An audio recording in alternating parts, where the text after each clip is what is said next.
me once again for the 5 viewers that will ever view this thing ever. Yeah, my channel is not huge, but thank you anyway for joining me, guys.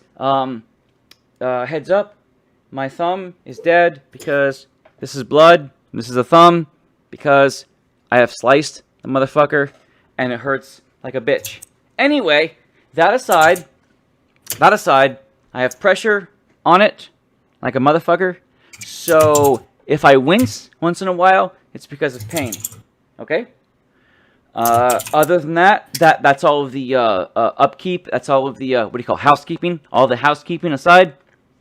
Woodchuck, hello. How are you? I am doing very well. So, just it's a nice holiday weekend. What are you gonna do for Labor Day tomorrow? As little as possible. That's exactly what I think. It's perfect. I think that is what the holiday was meant for. Well, is everybody busts their butt, and the holiday is the opposite of that. No, you're not wrong, because apart from what this stream was about, Gamestalgia, gaming nostalgia, he's not wrong. Woodchuck hit home on the fact that our founding fathers actually did consider very strongly how to fill out the calendar for the year, how to fill out holidays. It was actually a very serious item on their agenda. If you don't know, read history, you assholes. There you go. But they actually were very serious on it. And over time, we came up with, holidays, etc., etc. And Labor Day was a thing that came around. Yes, it's meant to give the blue shirt workers a moment, a day off, yes, we as Americans like our weekends. We like our Saturday and Sunday, but blue-collar workers very rarely ever get their days off. They could work. They honestly could work 24/7. So Labor Day was established exactly for that. So, if you guys are watching this, of course you're going to watch it after Labor Day. But if you respect the item, it's like, yeah, Labor Day. Just unless you have to go and buy some shit, Labor Day is a day to just sit back and do nothing. That's exactly what it's for. It's meant to respect the laborers of our culture, because we're the only country on the planet that celebrates laborers in that regard. So, anyway, that aside, not really aside, respecting that, we are on, Labor Day is tomorrow. We're doing Sunday, by the way. Sunday night, but tomorrow is Labor Day. Woodchuck and I are broadcasting to you, and we talked about our arcade. Now, we did talk a little bit of our console experience last time, but mostly it was our arcade experience. So let's redirect our focus to our home console experience. And Woodchuck mentioned... I keep getting this little dusty crap in my eyes. I was like, the hell? Yeah, you're gonna... I'm sorry I'm wiping my eyes so much, but it's like... Little bitch. I don't know if a little poof of dust kicked up or... He's like, fuck it! God damn it, you little bastard! Fuck off! Yeah. Anyway, Hey, on your Discord screen, go up in the upper right. There's a thing where you can change your view. Change my view. I was gonna say you're a really tiny window. True. You're big. I'm small. The four squares. The 4 squares. What do you mean? Up in the upper right hand corner. Upper? Oh, there it is. Well, okay. Yeah. There you go. Mm-hmm. There we go. So, equal standing. Woodchuck is modest. He's like, Zen, you're too tiny. Blossom out, bitch. And I'm like, hey, this is your channel, not mine. And I'm like, you need to be. I need to be front and center. Talent. You're the talent. Yeah, and then it's like, outstanding. More arcade references for Mortal Kombat. Outstanding. Yeah, I know, right? But we talked so much in length about our arcade experience, we really didn't focus on our console experience. So, You what know, we did last time. Go ahead. Go ahead. I was going to say, I think you kind of ended off with what was my first console, and that Right. was the Atari 2600. Yeah, and we didn't really get into your game library at the time. So, Oh yeah. what age were you when you got your Atari? Um, Metal straw. I don't know exact age.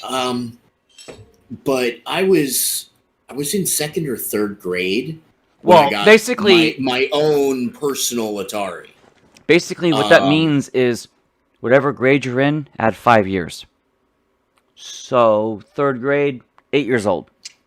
yeah, I was gonna say probably about 7 or 8 years old. That's usually the rule of Um, thumb. If anyone is European, usually it's 5 years plus the grade you're in. Usually. So, yeah. yeah. So yeah, it was I was in second grade, so I was about 7 or 8 years old, Right. and that was when I got my own personal Atari. Where did you get it Um, from? A relative or as a gift? my mother bought it for me. Okay. So it was my At Christmas present, at the time, that actually was and only $50. and but see, my mother was a single mother, True. and we Yeah. didn't have a whole lot of discretionary income for buying crazy stuff like video games, and so the fact that she was able to do that for me was, I mean, absolutely huge Right. for her. So. Um, that's it's big. It was a big thing for me, and I really appreciated what she did, and it kind of, I mean, I always liked video games, but it was the first time I'd ever had unlimited personal access To to classics like Pac-Man and stuff like that. sad that um your experience with Pac-Man on the console was Atari, because don't forget, do you and I both know the history behind Pac-Man being released on the Atari 2600? in which respect?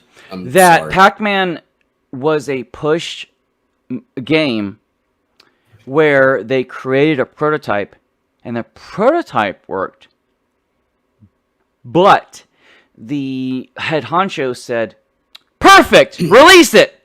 And the guys are like, "No, no, you don't get it. This is the prototype of Pac-Man. We took the arcade game and we got a prototype of it on Atari. It's not polished yet." And they go, "Release it!" And that's exactly what happened. So we It's got good Pac-Man. enough. It's good enough. Release. You're right. That actually was one of the few games that contributed to the video game crash of 1984. Was Pac-Man. Also Yeah. E.T., but Pac-Man, like, everyone thinks E.T. Everyone thinks E.T. crashed the console market in 1983, and then it resurged in 1984 with Nintendo and Master System. But Pac-Man was also a part of that, because it was shit. I Yeah, owned it for Atari, and it was shit. it was not a good implementation. Ms. Pac-Man now. That's Ms. different. Pac-Man That's different. was pretty solid. Because they had But the time to original, port the motherfucker. Pac-Man yeah, was pushed to release to a holiday schedule, just like ET was. And no, let me give you guys perspective. In 1985, $50 with today's money is about $127. yeah, So it's it was a so lot of money for my mother. I remember, yeah. it wasn't because it wasn't just the Atari. She got me the Atari. She got me Pac-Man. There you go. And Probably a second joystick. Probably a second joystick. No, I didn't have a second joystick because I didn't have any two-player games. Mm. But The other Pac-Man thing and was the console. Yeah. Okay. yeah. The other thing was I didn't really have a whole lot of friends around that time. Don't forget, Woodchuck didn't know me at that time.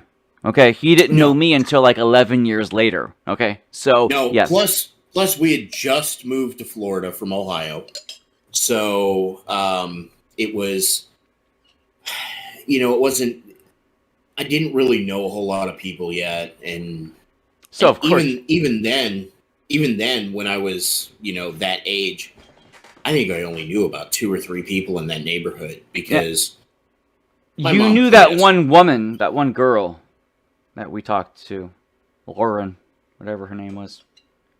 No, no, no, no, no. That was later. That was after I moved to the neighborhood, the house where you and I met. Okay, so Um, what we're saying is that that was not. he moved to Florida This before I was the even knew house him. before that. Okay, Yeah, yeah, this was the house before that. I lived in the big city, right, um, right. and I know we're trying to keep No, you places can keep vague. you can keep it vague. They Yeah. know I'm in Florida, but you don't. You can keep it vague. Okay. Oh well, I mean, it's the big city.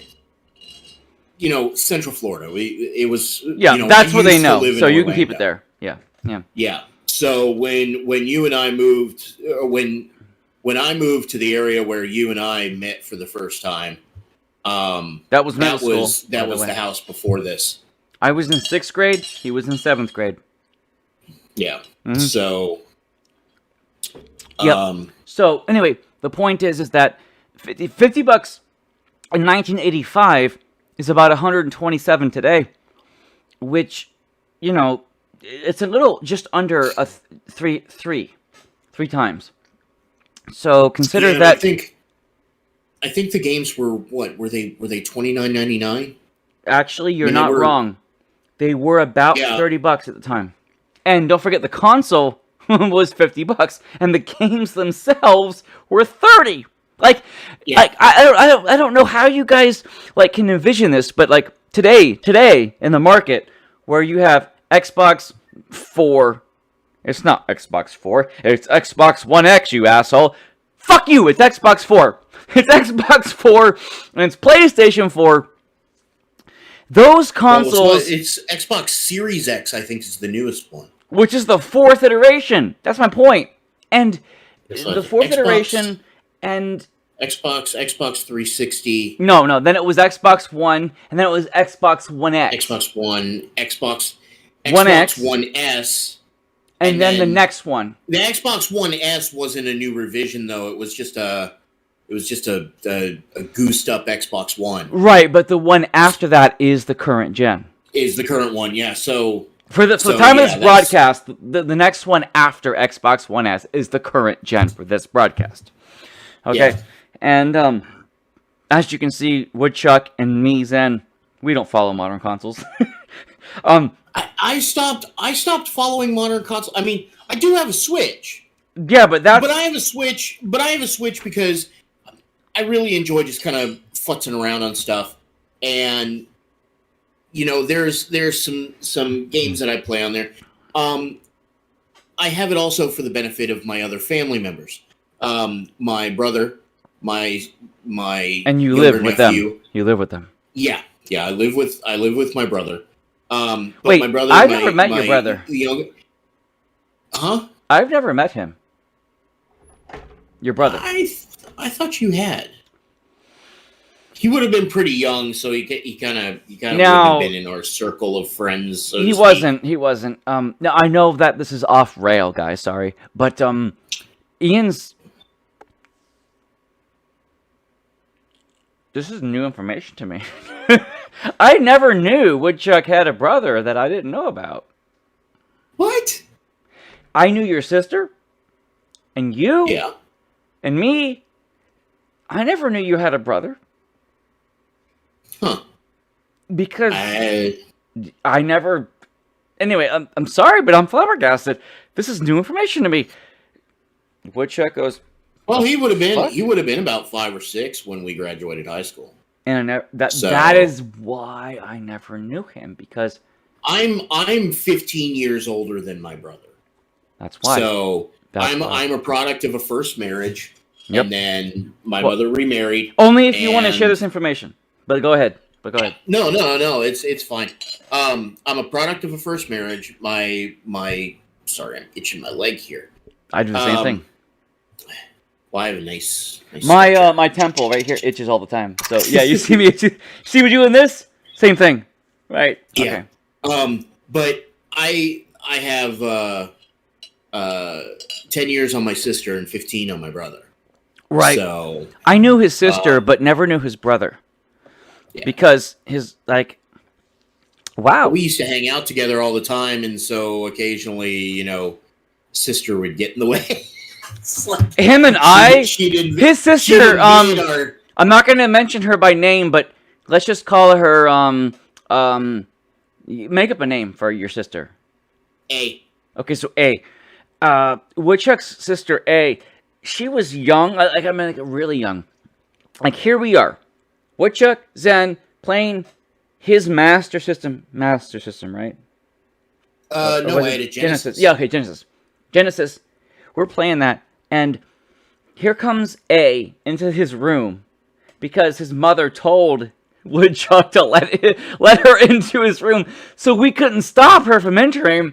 But she would walk in, and can you imagine a 5-year-old, just a 5-year-old sister, and you're trying to hang out with your friend, and you're 13 or 14. And you got a 5-year-old daughter, yeah, right, sister coming in, and it's like, can I play? And it's like, motherfuck, Jesus Christ, it's like, no, yes, okay, fine, and then she would get bored and come out. And also, my mother used to get mad. Getting back to the game aspect, and that's the whole point of this broadcast, games, yeah. Go ahead. I specifically bought the Genesis because Mortal Kombat was on it, and it was the version that had the blood code. Only if you did Abacab. Yeah. Now, that wasn't ABBACAB, that was ABACCAB. Abacab had more than one iteration on the Genesis. And the other one was on Shadowrun. There was 3 different versions of Abacab. But it was all Abacab, but you had to know each version. There was ABBACAB for Shadowrun. Then there was ABACCAB for your game. Not Shadowrun, but the one we're talking about. Shinobi. Mortal Kombat, sorry. And then Shinobi had Abacab. Yeah. But it was ABACABB, I think, AB. It was like, Abacab had, like I said, 3 different iterations, but it was all Abacab. Other incarnations. You have to live through this era to know if you were a Genesis fan, Abacab. But wait a minute, what version? Is it is it double B, double C, double A? It's like, which version of Abacab? So like, you as a gamer, like 13 years old, would try all the versions of it. Abacab? Exactly. Yeah, is it Abacab? Is it Abacab? Is it Abacab? Yeah. So like you guys don't. Yeah, go ahead. My mother used to get mad at me though if I was playing Genesis. I was playing Mortal Kombat, and I had the blood code on because she didn't want my sister to see the blood. But she was too young to even understand it. Whatever I was doing, if my sister came in, I would have to stop the game, reset it, and start it up again without the blood code enabled. Perfect. Never mind the people beating the snot out of each other. With sweat. Yeah, fatalities, yeah, whatever. Yeah. Yeah. Go ahead. Just no blood. It was just no blood. No blood. Yeah. No blood. Like that was so. Like, you guys don't understand that blood. Or she would make me stop and start playing Sonic the Hedgehog 2 with Knuckles. So, no, Sonic the Hedgehog 2 was just flat out. I never had Sonic and Knuckles, which could click on to the cartridge. Right. You guys have no idea that if you had a Genesis, it was like a Game Genie, but it was. But all it did was put Knuckles in. That's all it did. Like, now in Sonic 3, it made him a completely independent playable character. In Sonic 2, it just flat out overwrote Sonic. Yeah, but we get that. Skills, it was just replacing his skin. It was a reskin. Yeah, That's all it was. Sprite. But you see, at the time, we thought that was fucking phenomenal. We thought that was amazing. This giant cartridge to put it there and then put it in the Genesis, and all it did was reskin Sonic to be Knuckles, we thought that was just like just. Oh my god, it's hacking the game! There you go! We had no idea. All it was doing was putting in a binary code to reskin. We had no idea. All we thought was, oh, fucking Jesus Christ, this is fucking amazing. Like, you guys have to put yourself in the time period of the Genesis. When Sonic and Knuckles had just came out, where Knuckles could be put in Sonic 2 and 3. Didn't work for Sonic 1, but it worked for Sonic 2 and 3. And you put it in there, you plug it in. For Sonic 2, reskin Sonic. That's all it did. Sonic 3, yeah, but we were happy with all kinds of palette swap stuff, like, oh my god, we were ecstatic. Sub-Zero and Scorpion is just like, Smoke was a palette swap of both of them. Yeah. Okay, so going back to Pac-Man, you had your Atari, and you got Pac-Man. Yep. Did you ever flip the score? No, I wasn't that good. Well, I did. I was never good at Pac-Man. I was for Atari now, guys, not for the arcade, just for the Atari. Okay. Even the arcade, I wasn't that good. It wasn't until I got older that I got significantly better. Right, but we're talking about the time he got the console. Yeah. The first couple years he had Pac-Man. Now, you got Pac-Man. The next couple years roll around. What new games did you get for that console? I had when I first started, I got my Atari and I got 3 games with it. Pac-Man. I got Pac-Man. Yep. I got Asteroids. Everyone had Asteroids. Everybody had Asteroids. That was great. I know. And then I had Missile Command. Oh god, Missile Command. Oh Jesus, yeah. I loved Missile Command. Forward, left, right, button, shoot left, shoot right, shoot straight. I love Missile Command. Missile Command was wonderful. So following up on that, right? Okay, right. Some of the titles I ended up with after that. Okay. So you had Missile Command, Pac-Man, Missile Command, Pac-Man. Right, and what I would do is, my mom had me mowing grass and stuff like that, and so once every couple of months, I was allowed to buy a video game. So it was like every 5 or 6 months, right? I could maybe buy a game, right? The games I ended up with Berserk. Berserk was great. Everyone loved Berserk. I ended up with Moon Patrol. Never owned it, but okay. Defender. Yes! Had that one. Defender. The one that I always I did get Pitfall. I had Pitfall. Eventually I did too, but I hated it because I couldn't figure it out. Nobody could figure out Pitfall. It's like, what? I just keep going left? Do I go You left? guys have no idea how convoluted Pitfall was. Yeah, because there were no guides back then. And there was nowhere you could get together. There was no internet. There was no forums. Nothing. Not even GameFAQs. GameFAQs came out in late 1990s. There was nothing. And when you played Pitfall, you were like, do I fall down or do I go across? Yeah, because some of the pits you could fall down in and get into the and you wondered, am I supposed to do that or am I supposed to avoid it? You had no idea. That's what made Pitfall a hard game, because you had no idea how to beat the fucking thing.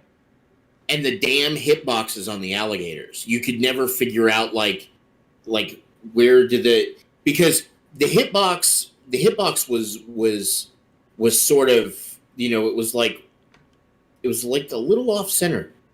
A little bit, like you had the nostril and the eye. Yeah. You had to be between them. like, Yeah. I can't explain it without showing you an example. But yeah, you had the nostril and the eye. I was like, right there between them. Yeah. You know, It was a pain in the ass. and it had to be down. Once the mouth was open, you were fucked. Yeah.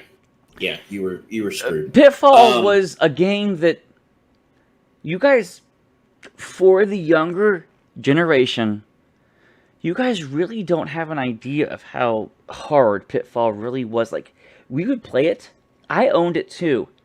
And in reference, Woodchuck, I get it. Like, you want to say something, but let me just say this really quick. I actually beat E.T. for the Atari 2600, and I never beat Pitfall. Because I didn't understand the motherfucking thing. So you're up. You're up. No, E.T. was terrible with the fall in the hole and you're screwed. I figured it out, though. I couldn't figure out Pitfall, though. Pitfall was harder than E.T. Yeah. I'm being fucking serious, guys. You have no idea.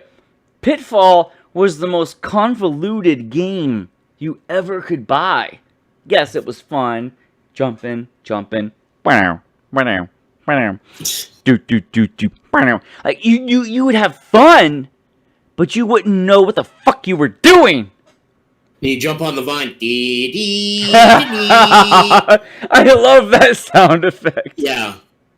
It was great. It brings back memories of Up the Ass. It's like, yes, he's right. It just goes around and like, oh my god, I'm doing shit. You're not doing shit. You aren't doing anything. And then you jump off the vine just a little too early and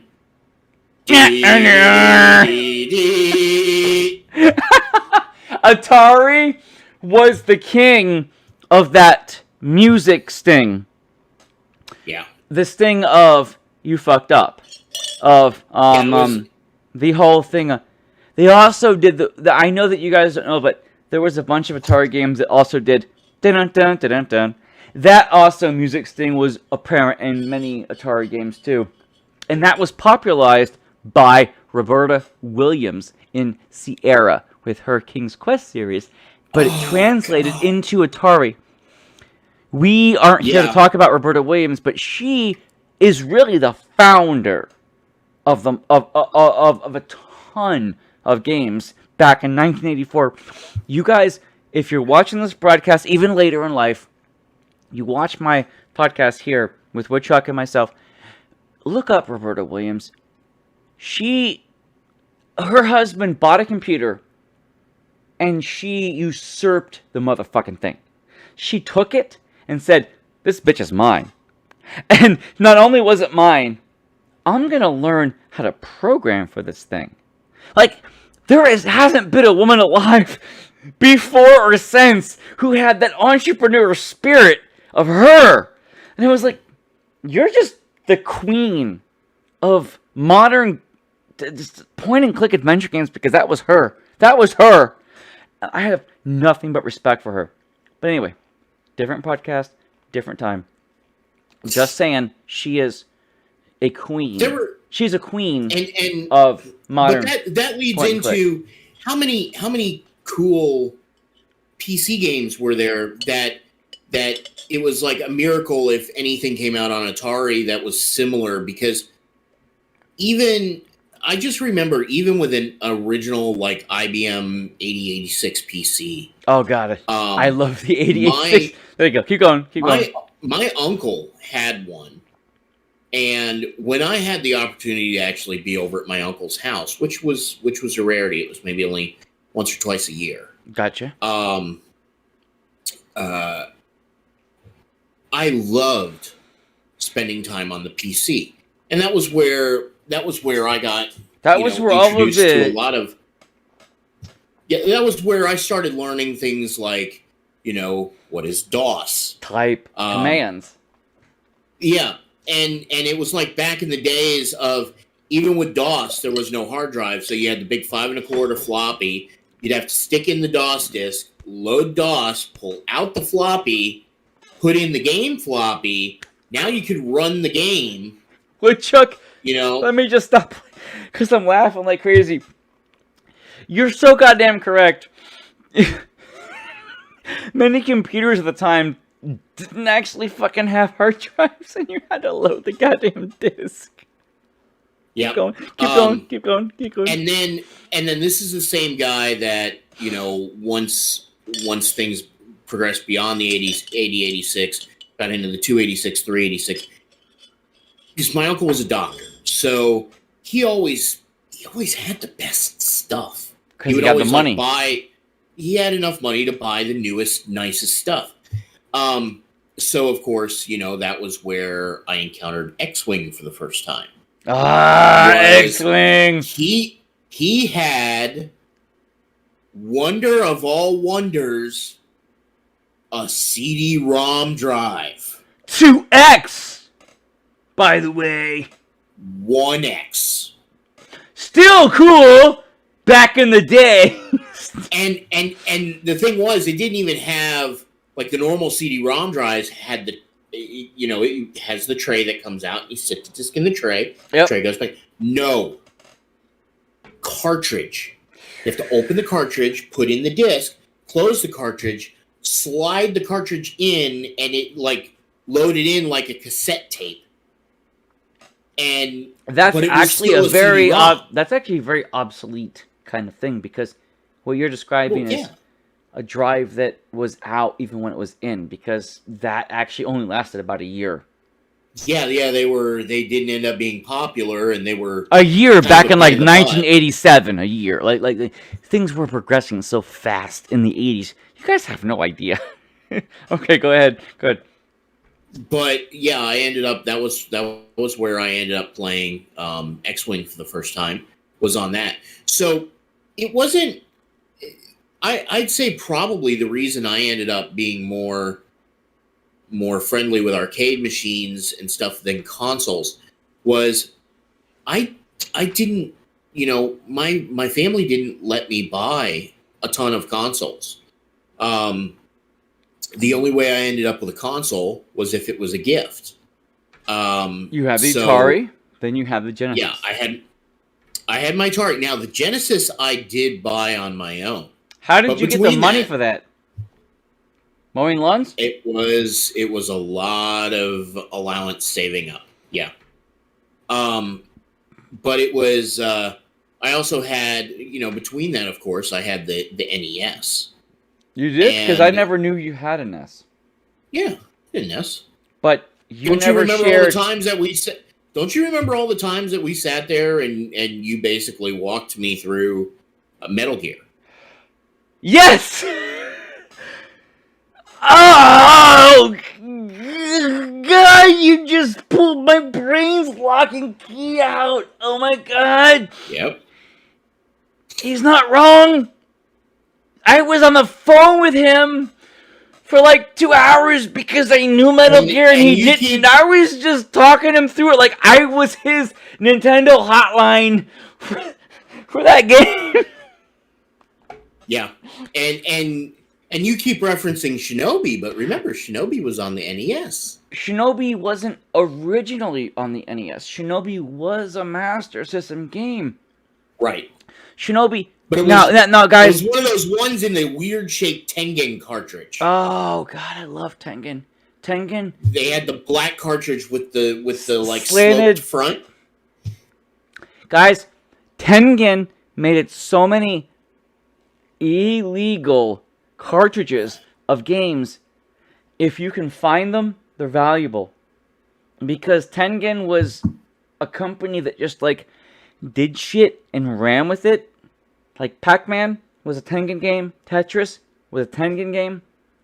I own. Yeah, they were unlicensed. Unlicensed NES games. I own Tetris for Tengen, which is superior to Nintendo Direct's Tetris for Nintendo. Because Tengen's Tetris had a 2-player simultaneous mode, and a Nintendo Direct version didn't.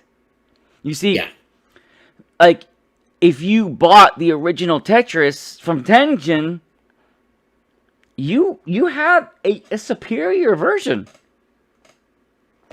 Tengen, even it was unlicensed, they actually did. Tengen's Pac-Man was actually good for Nintendo. And actually, I played it. It was great. And same thing along the lines of like EA for Genesis was they released the ones with the little yellow clip on the side. That was the Genesis cartridges where you would click it and it would like if you have Genesis Model 2, click forward. Right?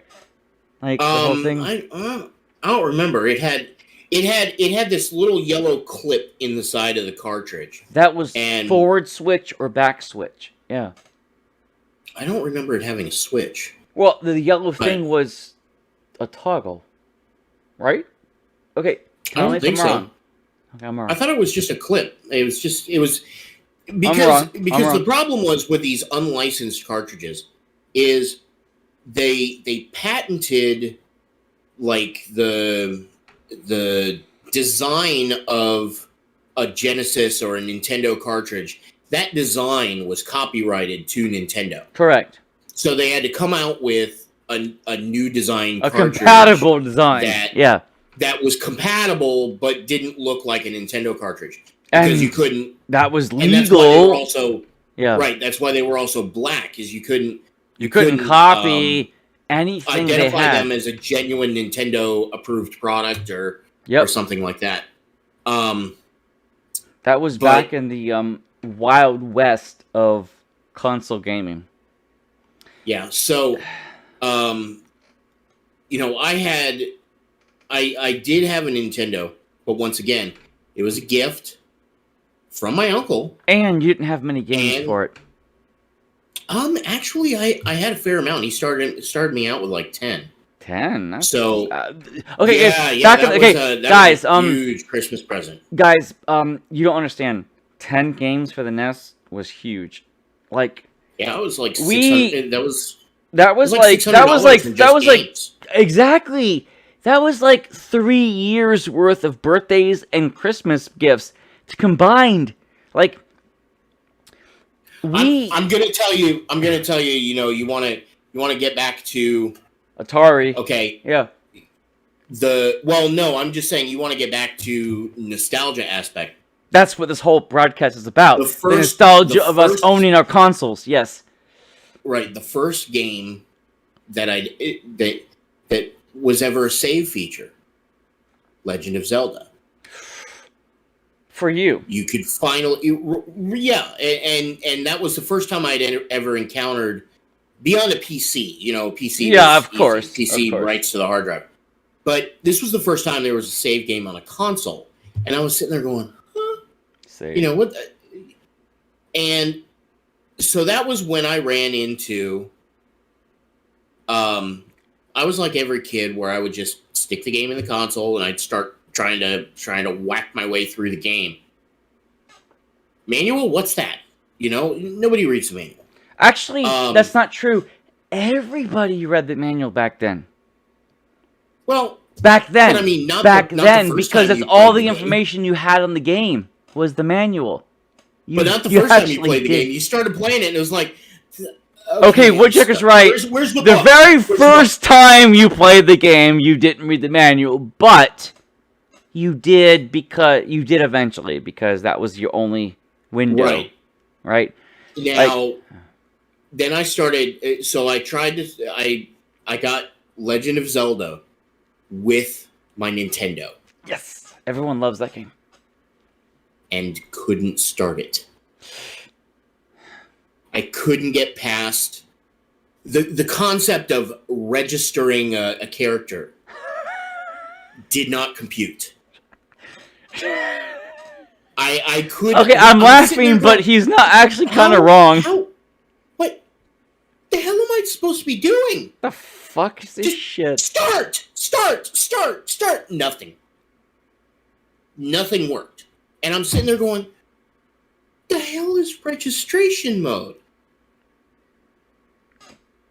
And it took me forever, and I actually had to have. There was a friend of mine. His name was Danny. And is Danny the same guy I knew when you ran Descent off the? No. Okay, never knew him. Gotcha. Yeah, you never knew him. He moved away. He only lived in my neighborhood for about a year. But he had Legend of Zelda, and he showed me how to register so that I could actually start playing the damn game. Now we laugh now, but guys, this was different. It's a foreign concept. I mean, what do you Honestly, mean it really was. Yeah, Like, what do you mean the game remembers where I am and I thought and we just keeps start on at the going? It's yeah. just- I just play the I don't get it and save. What the fuck? yeah, and so there's nostalgia for you. The only way that you ever had where your save was continued on was something like a code system like Metroid. Where Codes. We knew codes. We knew inputs, but we didn't really have. So you had a code. You had a code that basically, there were different bits in the code that would determine what your spawn point was, what items you were entitled to, what bosses you had defeated. That's it. Yeah. So the game didn't remember anything. It was just your code. You would put in the code, and that would tell the game what state to load into. Which is why in the lunchroom play yard we would share codes. Because it's like, dude, I have a code where you're on Bubble World in Metroid. Like, here you go. And when Justin Bailey showed up, when that code... Justin Bailey was actually a fluke because that actually was never programmed in the game. It just happened to work, and that has been verified later in life. That Justin Bailey was never a human who was hard-coded into Metroid. It just happened to be a code that worked. Serendipitously. I don't know the whole story. No, I do know. I researched this. Justin Bailey for Metroid. For you guys who don't know, the first Metroid, there was 16 characters, upper, lowercase, all letters, and numbers and symbols, dashes, commas, whatever, question marks, yeah, things like that, which would tell the game to load you in a specific zone with a specific item loadout, right? And Justin Bailey, Justin Bailey, dash dash dash dash dash dash dash dash dash dash dash was a very serendipitous code. It worked. It gave you everything but one energy tank and the ice beam. Yep. But the energy tank and the ice beam were available in the first area, so all you had to do was go to the first zone, up the elevator, to the right, grab the energy tank, 6 tanks, done. But that was then get the ice beam. That was the part where you saw Samus for the first time without her armor. She also had her what they now have retconned as the Zero suit. That's what it's called. Right. But it was like a leotard. Yeah. And everybody was like, huh? Samus is a girl? Holy shit. Samus is a girl? It's like, yeah, well, Samus was wearing armor. Nobody said Samus was a guy. Samus is a name. That's all it is. It's a name. Yeah. And Samus is probably the first female. Probably the first female. That's the first female heroine of any really major game. Yeah. I mean, there were other prominent female heroes, but not characters. Samus. Back then, that was it. She was central to the game, mm-hmm. and she was the lead protagonist, and there really just weren't any games that were like that. And I never had a problem with it. And nobody gave a shit. That's the best part about it. When people found out, they're like, holy shit. Okay. Cool. Yeah, that's it. That's all we said was cool. You had to be alive back then, but it was like, shit. Samus is a girl. Fuck yeah. Like nobody gave a fucking shit, Like it was a surprise. And then when we learned it, it was like, awesome. Now let's try to beat the game again. You know, Justin Bailey, dash, dash, dash. Let's do it. Go up the one corridor, get the energy tank.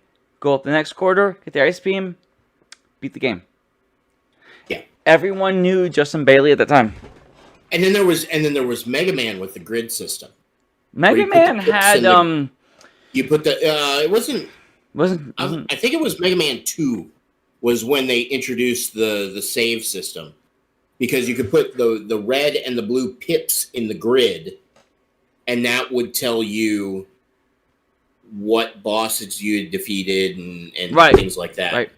So but back to Atari, we're almost graduated to Nintendo. How many other games did you own for Atari? Defender, Asteroids, Pac-Man, anything else? Berserk, Missile Command, Moon Patrol. Never owned that, but great. River Raid. Oh, I love River Raid. Activision River Raid. Oh my God. We'll talk about this. Yeah, keep going. There was Pitfall. The one that I wanted that I never got, but I had played a few times at a friend's house, was Vanguard. I owned it. Yeah. Vanguard. You should have talked to me. I would have loaned it to you. It was in my collection. I didn't know that. I would have given you the cartridge. At the time. That's true. You didn't know me at the time. No, I didn't know you at the time. So I know. And then when you knew me, it was when Nintendo, like Atari, was already out of the picture. When you knew me. What you guys don't understand was that we're talking about Atari. Woodchuck and I. Atari anymore. Right. When he knew me, Atari was already out of the picture. But we still owned Atari, but it was out of the picture. And we never talked about it. No, mine was fried. That was before I figured out that Florida had things called lightning storms, and lightning storms blow things up. Right. So yeah, it was plugged in at the time that an electrical storm came through. You're supposed to unplug your shit. Oh my god. Oh my god. Now, what? I was 7 years old and had lived in Florida for like 6 months. He's not wrong. Come He's on. not wrong. I never had gone through a serious weather cycle in Florida. And I didn't understand that, Central Florida is called Thunderbolt Alley for a reason. A lightning bolt hit the transformer up the street and proceeded to barbecue and let all the magic smoke out of my Atari. Because it was plugged in, right? That was plugged in, yeah. So the TV survived. But not the Atari 2600. Nope. It ripped right through that AC adapter and proceeded to barbecue the inside. And the next time I turned on the 2600, it went pop, poof. Oh, and shit! I literally got a little cloud of smoke coming out of it. Dude, you can't buy that. I really wish YouTube existed at the time. You'd be streaming that shit. You'd be like, because yeah, that's the kind of stuff that you guys in the current generation have no idea, but it could happen. The glorious smell. The glorious and horrible smell. Yeah, it's like, it was amazing, but fuck! God damn it! If anyone's had a power supply that burnt down on their computer, they know that smell. If any of my viewers are my age, you guys know it. Exactly. Yeah. So it's you had smell, under 10. It's the smell of burnt electrolytic paste out of capacitors. Exactly. That's where the most of the smell comes from. And it's got a very very distinctive odor to it. But yeah, it fried, and I didn't have a video game anymore, and that's what I ended up getting the NES down the road. But when I knew you, the NES wasn't actually like a big thing. You were into the Genesis when I first kind of met you. Because I had that was that was my big thing. Is I had the Nintendo for way too long. I didn't get into 16-bit for a long time.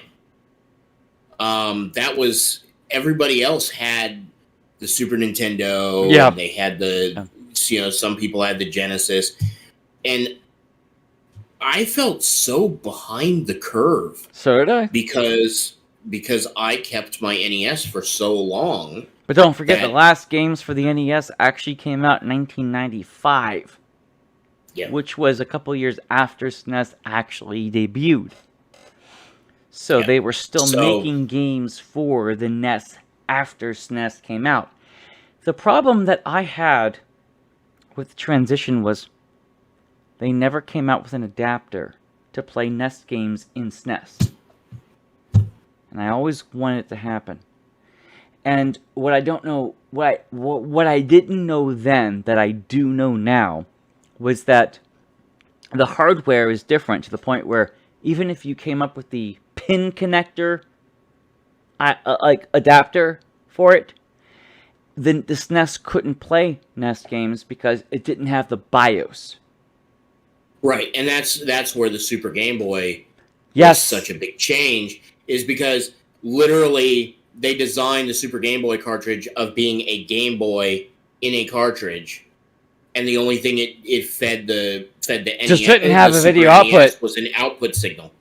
Yeah, the Super Game Boy was a Game Boy in all respects except no video output. It needed the SNES to deliver the video output. And it didn't have a link cable either. Now, we didn't know this. All we thought was, oh, come up with the adapter and we're good. We didn't get it. So I had a Super Game Boy. I had it. I loved it because I could play my old Game Boy games in my Super Nintendo, and it was great. But that's when I thought, why can't we have a NES adapter for Super Nintendo? Didn't know at the time that you actually needed a couple chips in there to run the BIOS. Because, well, we're stupid gamers. We don't know this shit. We're not even 20 years old. I mean, we're dumbasses. So we as teenagers are like, you just gotta fucking find an adapter, right? My dad even, not lying to you, Woodchuck, my dad, for some reason, said, I could create an adapter for those two systems. And he did. But it didn't work. Now, the pins were right. But what he didn't know was that you needed the right BIOS, the right chips, right? He was just considering the chip set pins, right? And he was a genius when it came to that. And he did it. I had this really weird prototype shit that plugged in. And it worked for adaption. Didn't play the games. And I told my dad I didn't play the games. And my dad's like, whatever. My dad was always about the next biggest, he was all about just working shit. I still, to this day, didn't know what your dad does. Like, what was his business? Nobody does, unless you know me. Yeah. And I'm not gonna, you don't need to go into that here. I'm just saying, he didn't know what my dad did.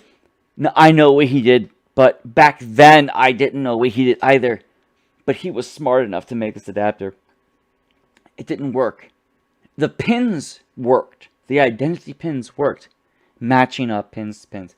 But what he didn't know at the time was you needed the right BIOS. You needed the right ROM to connect the two. That's what Super Game Boy did. It was a Game Boy in everything but the video output. It used the SNES's video output as its video output. It wasn't just about an adapter. So technically speaking, the NES and SNES weren't compatible. That's the thing. They weren't compatible. Even if you built an adapter and could plug it in, wouldn't work. You needed the right BIOS and the right chipset. That's what Super Game Boy did. it was before I understood what a BIOS was. Any of us did. We know now, but not back then. You know. But what I can tell you is that going through, the steps of gaming nostalgia, how we evolved as gamers. It originally started, like I said, with things like Atari. Yep, that's what we're then on. I told you, yeah. with getting into PC. You were more into PC than I was. Right, but that's only because I had access to one through my uncle and was able to do some things over there. But that's, about the time the Nintendo-ish, kind of, that was when I figured out that, as things were evolving, as, arcades were getting more complicated, as consoles were becoming arcades were actually filtering out, but they were still there. Yeah. That was where I ended up figuring out that consoles were really cool, but all they could do was play games. Well, duh. And right, but that was where I started going, well, I want to do more than play games. And I started to explore the PC space. So I started to get into, understanding DOS, playing around with BASIC programming a little bit. I did too. Getting into games like the original Gorilla and Commander Keen. Snake for QBasic. Commander Keen. Yeah, Commander Keen was interesting. I started exploring the PC game space. And beyond... But I didn't have that, and your friends didn't have that, so you had to go back to console for, our entertainment. For certain things. But and you still had the interest. Yeah. I started circulating in the area where... high school. Sean. High school. You chose. High school. Right. That was where, Sean started joining up with our group. And... like you, Sean, I've actually known longer than you. That's fine. I met Sean, right after I moved into this house, or into the house that I knew you in. Yes. Right. Right after I moved into that house. You then were in 6th grade, and I didn't know you until you were in 7th grade. So right, you knew Sean a year when I moved into that house, I was in 3rd grade. Oh, okay. That's 3 years. So I lived in that house for a few years before I knew you and I. Yeah. Excuse me. I met Sean in 3rd grade. He also moved from Ohio, so we had a common frame of reference. I was in the Cincinnati area. He was from Columbus. Columbus, Ohio. Cincinnati, Ohio. Yeah.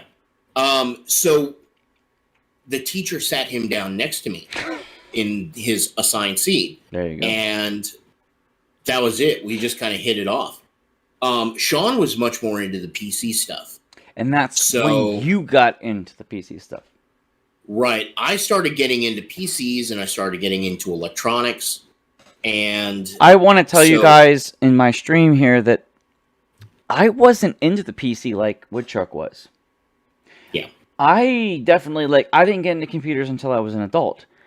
So, it was all about consoles. And when he was doing PC stuff, I was bored. Because I didn't understand it. He did because he had a friend and a frame of reference. He had someone to guide him into it. And I didn't. So, I'm like, could I just play a console game? And there you are, doing Descent for a zip drive.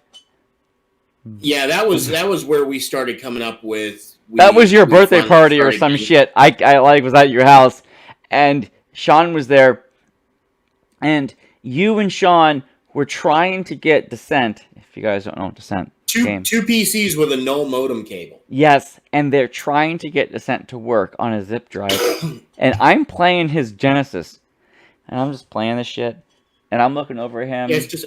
I don't get I have no idea what they're doing. It works. Oh no, Yeah, no! When it worked, they were freaking out. They were wigging. It was like they just orgasmed. And don't forget, like before pubescent, like they don't know what orgasm is. It was like they were just doing their shit, and I'm like, Ian, what the fuck are you doing? And he's like, we got it to work. It works. Yeah, No. it was it was that level of nobody really, like, you had 2-player games. I appreciate it now, but on a not back console. then. Not back then, but I do now. Keep going. Yeah, Keep going. on a console you had a 2-player game, but Mm-hmm. back with a PC, network gaming really hadn't taken off yet because we still didn't have internet. IRQ channels. You had We still didn't have full networked PC gaming yet. You guys have no idea what IRQ channels are.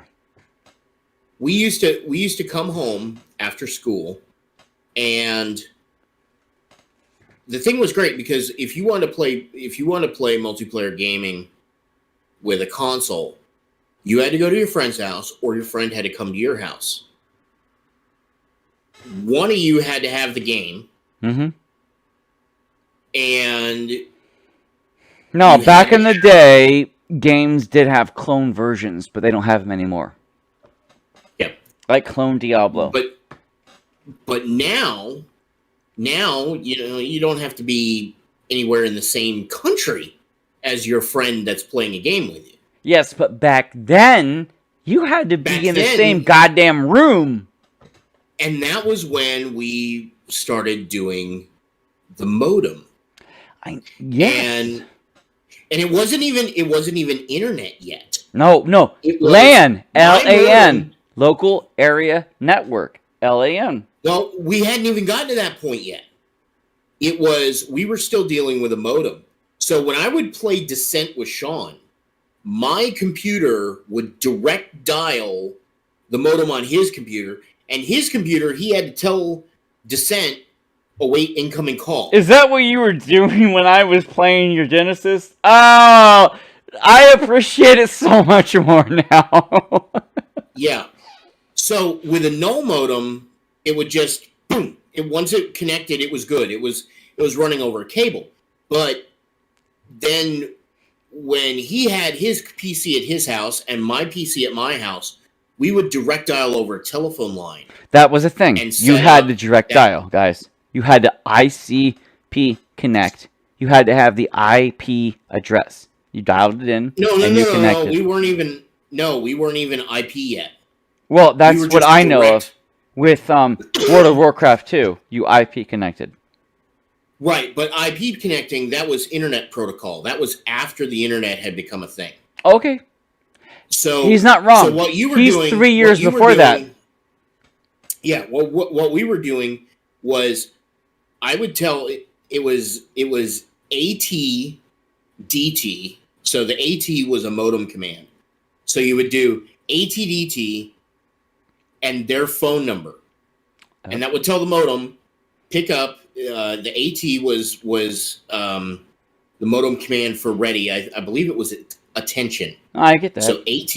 I get that. So you could press like AT enter. Right. And the modem is listening now. It would just you do AT enter, and the modem would go okay. It's listening because you had a terminal program, so you're talking directly to the modem. So it's AT enter, okay. ATDT, so it's AT, and then DT was dial tones, and then a phone number. And on his end, ATA, I believe it was attention answer. So he would get an incoming call, and he'd do AT enter or ATA enter. It would pick up the call, and then Descent would talk to itself, and you could only do 1-to-1, 1-to-1, 2-player game. And that was, when we started doing that.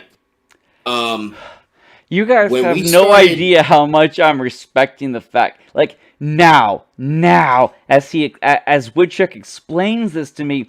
Okay, you guys, I don't mean to interrupt your dialogue, but I'm just saying that while he's doing this, while Woodchuck and his friend are doing this with Descent, I am actually 5 feet away, and I'm playing his Genesis, and I have no the fuck idea what they're doing. Yeah. And when they celebrate, all I do is look over at them like, what the fuck? Like, I don't. Hell? Yeah, I don't know how much effort they just did. Yeah, I mean, it was he and I were literally learning what modem protocols were at the time.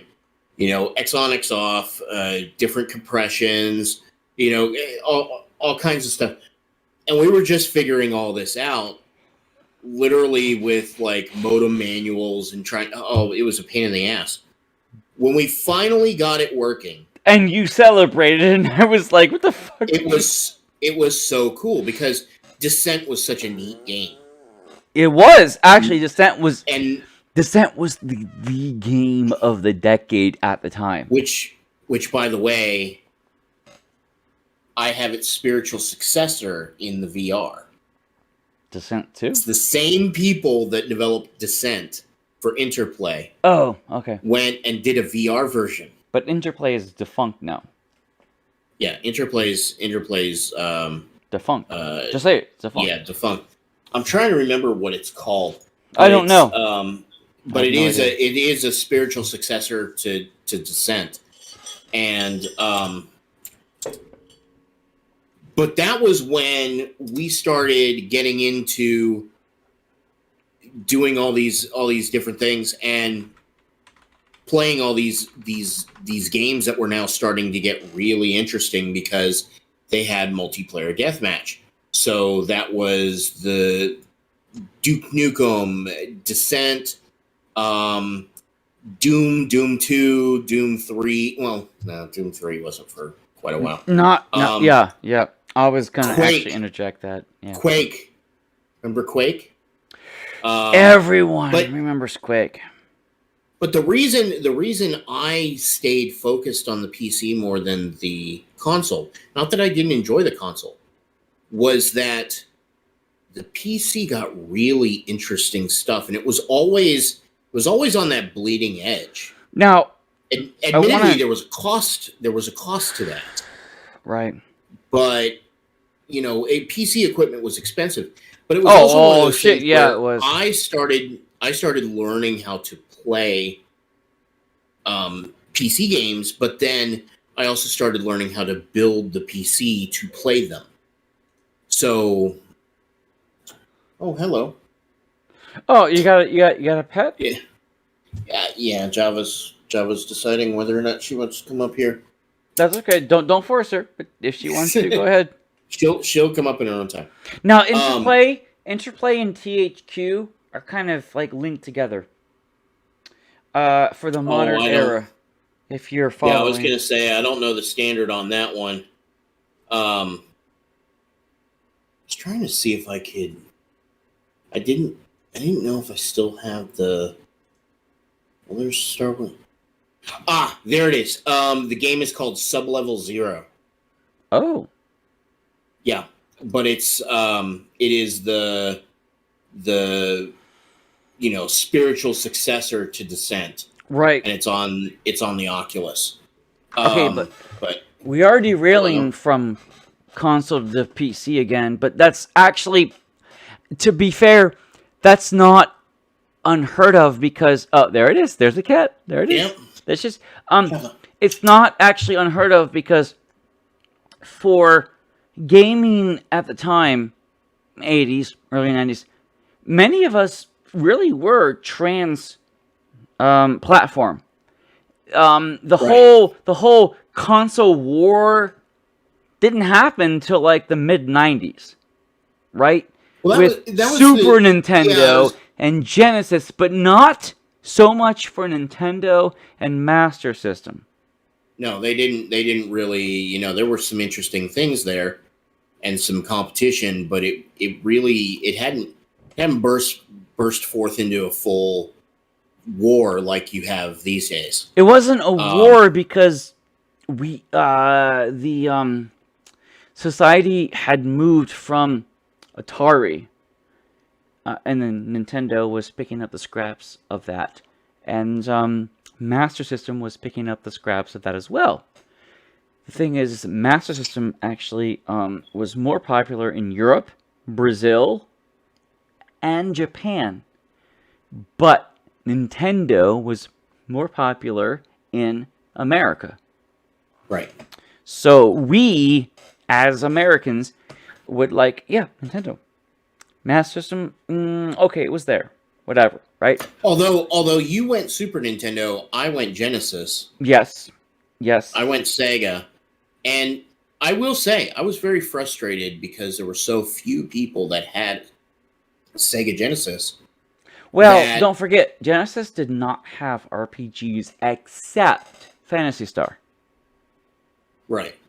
I'm not saying there was... I loved RPGs, and that's why I had a SNES. I mean, RPGs were like my fucking library. Breath of Fire, Final Fantasy, Super Valis. I was... Seventh Saga. Oh my god!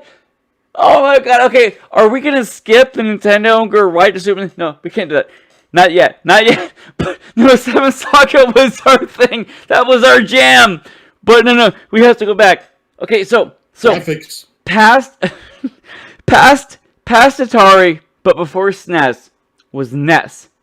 And Woodchuck here did have games that I borrowed.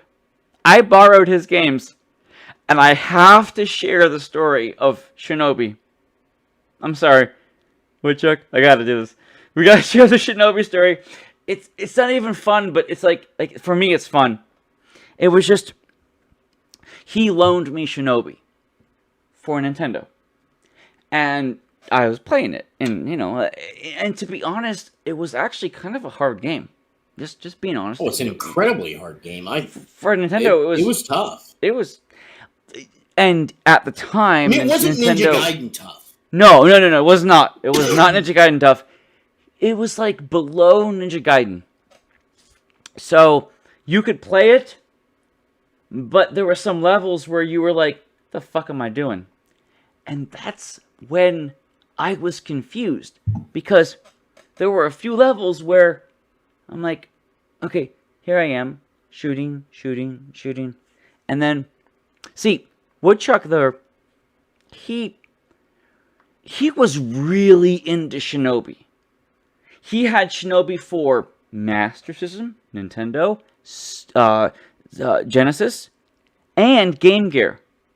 He really had the Shinobi series. No, you did. I forgot about you had the Game Gear Shinobi. So he really loved Shinobi. And I only had experience with Nintendo Shinobi. So he loaned me Shinobi for Nintendo. I'm playing it, blah, blah, blah, And I couldn't figure out how to beat, like, level 4. Like, 3 or 4. Like, it was pretty popping early out of in the this game. helicopter. It was fairly early. Level 3. I think there were, like, 6 levels, and level 3 was pretty early. Ninjas are popping out this helicopter. Helicopter is going down, And I can't figure out how to beat this level, because the whole level is you have to destroy the helicopter. That's the level. You have to kill the chopper. Kill the chopper! You have to kill it. And I'm just killing ninjas. Over and over and over and over. And I can't figure out how the fuck you beat this level, because all the ninjas are jumping out of the helicopter, and you're thinking, okay, at some point, if I kill enough ninjas, a boss will show up or something.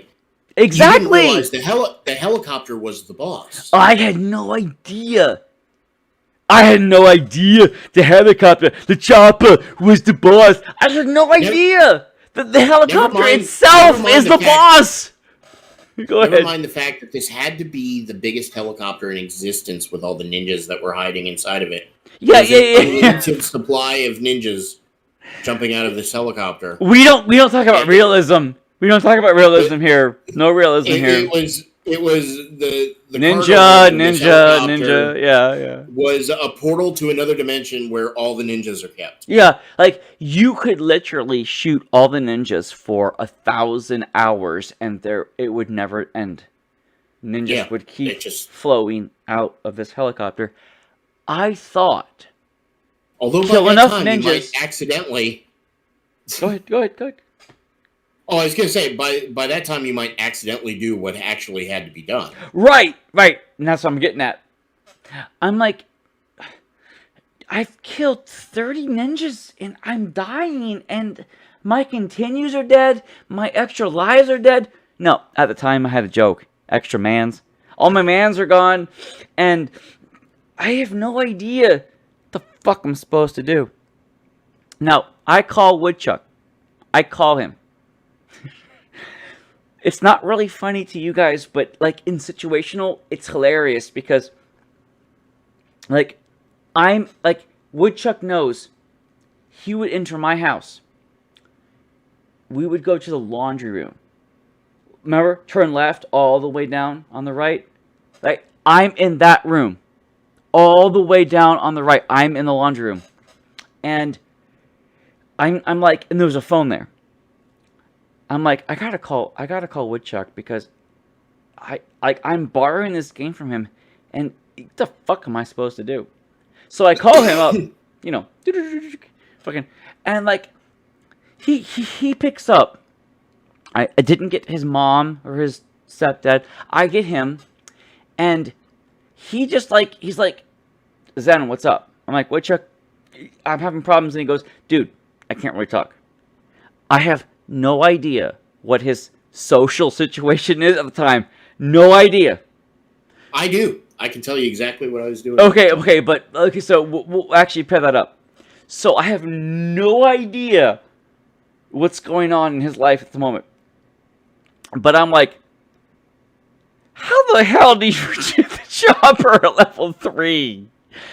I'm calling him for video game advice. And for you guys pre-internet, you know how that like works, but for you guys who have no idea what it's like before the internet, that's what you did. You would call your friends for advice if they knew shit in a game you didn't know. It was like, dude, I can't beat this motherfucker. How do you do this shit? A, B, back and forth. So, I know it's not hilarious, but it's funny in context. So, I'm like, Woodchuck, how do you beat Shinobi's 3rd level helicopter? Now, he has shit going on. And there's shit going on. So he can't talk to me, you know. So the only thing he says is, you know the gold nose cone? I'm like, yeah. Shoot it. Click. I can't express how funny that shit is. You know the gold nose cone? Yes. Shoot it. Click. Like, he told me it was like you dialing Nintendo Power to get the one hint you need. And then it's a good old 1-900 number. Oh my god, the 1-900 number. Like I know you guys who aren't our age don't know this, but it would be like you dialing Nintendo Power to get the hints and strategies. And as soon as you got the hint you needed, click, you hang up because you don't want to get charged $2.99 a minute. You know? So, like, but we weren't, it wasn't in that situation, but it felt like that. It felt like that, like I'm asking Woodchuck here, his advice. I'm like, dude, I can't beat a Shinobi 3rd level. Ninjas are coming as a helicopter. How do I do it? He's like, dude, the gold nose cone. Yeah, shoot it. Click. And he hung up on me. And I'm like, okay, click. And then I go play the game, and it worked! It fucking worked! But I couldn't tell him that for 2 days because it was Saturday. I couldn't tell him until Monday, you know? Go ahead. Your side of the story. Your side of the story, go ahead. Exactly what the problem was. Go ahead. it was, I was grounded. And so my parents had basically said, it was Saturday, and my parents had basically said that here's your list of chores for being in Grounded. trouble. Right. Yeah. And of course, me being the person that I am, I procrastinated because they had gone out, they were doing whatever it was they were doing, whether it was shopping or Whatever. We don't know. And I had gotten the phone call just before yours that said we're on our way home. Oh. And I wasn't done.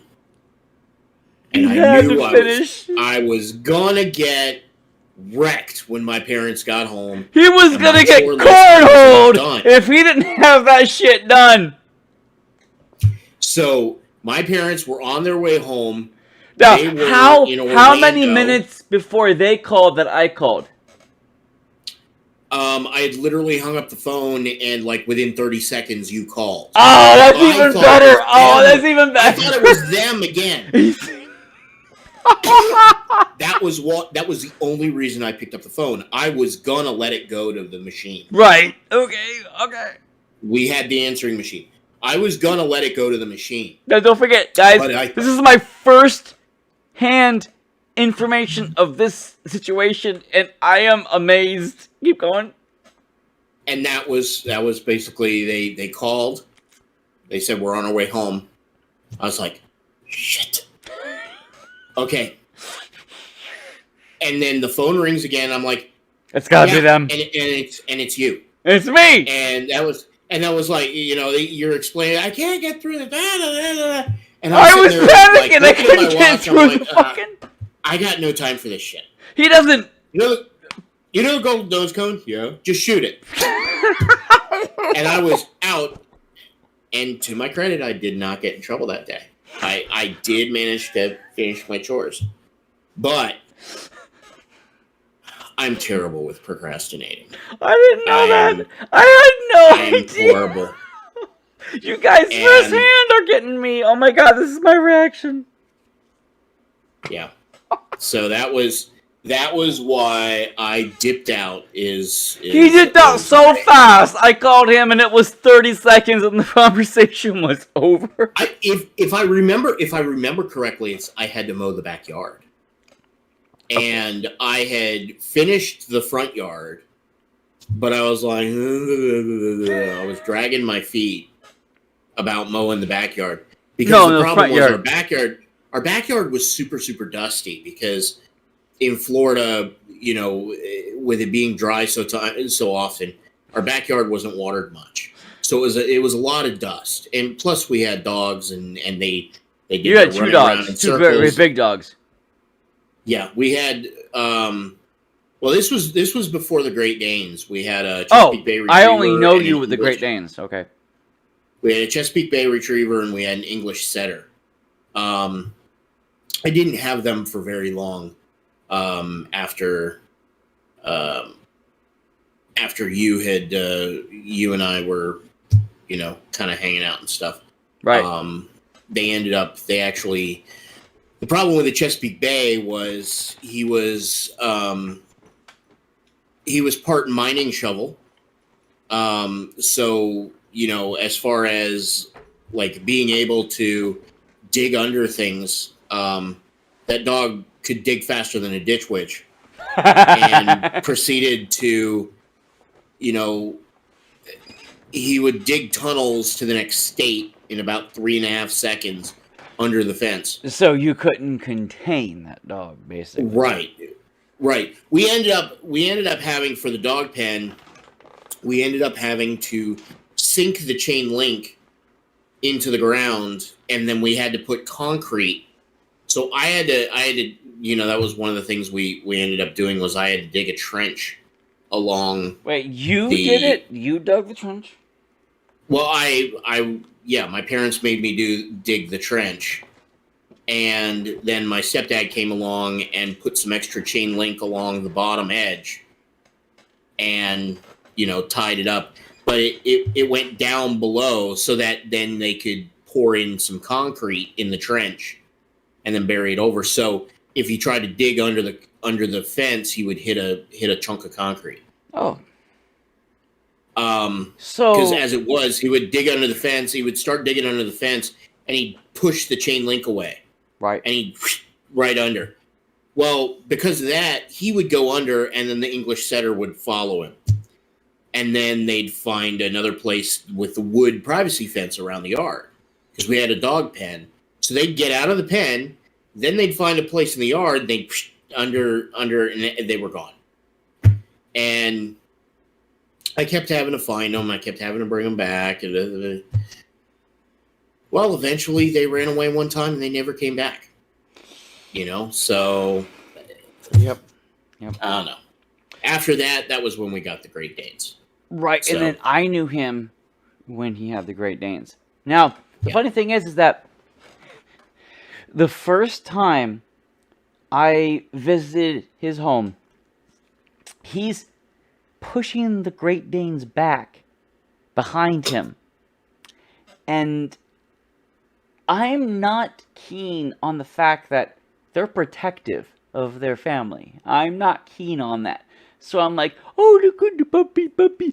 And like, the muzzle almost bites my fingers off. I am not even exaggerating. If I hadn't, like, curled my fingers back, those bitches would have, like, bit my fingers off. And he goes, I'm not even exaggerating. I actually went to pet them, and the dog, you had your arm here, holding the buddy back. I'm just going to call him Buddy. Holding Buddy back, and his muzzle closed right like in front of my fingers. And the funny thing is though, like, I didn't know how serious that was at the time. I did not. Now, what Chuck did, he's like, no. He's like, pushing the bitches back. He knows those dogs will bite the hell out of the people. I had no clue. And then I'm like, he lets me in the house, And then the funny thing is that after I was let in, his dogs knew me. And then they didn't attack at all after that. Yeah, they warm up quick. Once they knew me, and it only took one visit, I was spending the night there, and his dogs were there. The next time I visited, his dogs weren't aggressive at all to me. But the point is that I had no idea how close I was to actually losing my fingers, because his dogs were, like, biting, snacking. I had no idea. I was like, whoa. And Woodchuck's like, it's okay, Zen. And these are the dogs that they're so big, you have to bodily hold them back. You're sitting there like, it's like, he's not wrong. Those dogs were like 130 pounds apiece, right? And for someone who's in middle school / early high school in that time frame, it's hard to hold those dogs back. Like, we had the classic 6-foot wooden privacy fence that people have around their house. Right. This dog, his name was Bo, not Buddy. What was your two dogs' names? Bo and... Well, you had Bo and Laris. So Bo was the one that almost killed my fingers. Yeah, he was the big one. By the way, I didn't know that was a risk. Yeah. Laris was a big teddy bear, but what you don't realize is that when push comes to shove, she's the one you had to watch out for.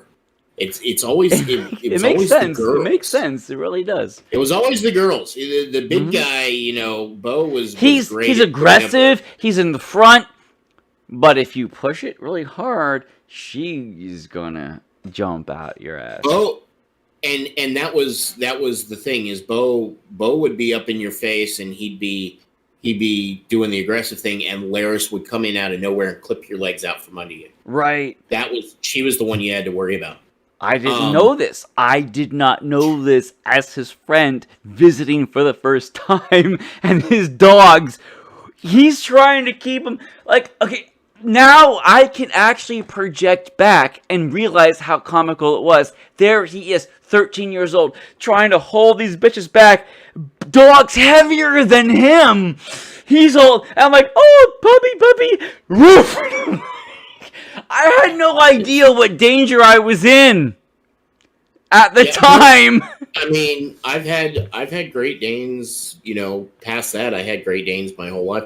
I don't think I mean, we've had a couple other, other little dogs, rescues, things that showed up. Of course. They just kind of stuck around. But like, as far as like what dogs have we actually had, the ones that we've gone out and seek that kind of dog and that kind of breeder and stuff like that. Yeah, definitely Great Danes.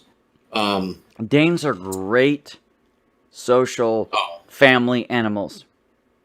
Yeah, very absolutely. Good. They're completely protective.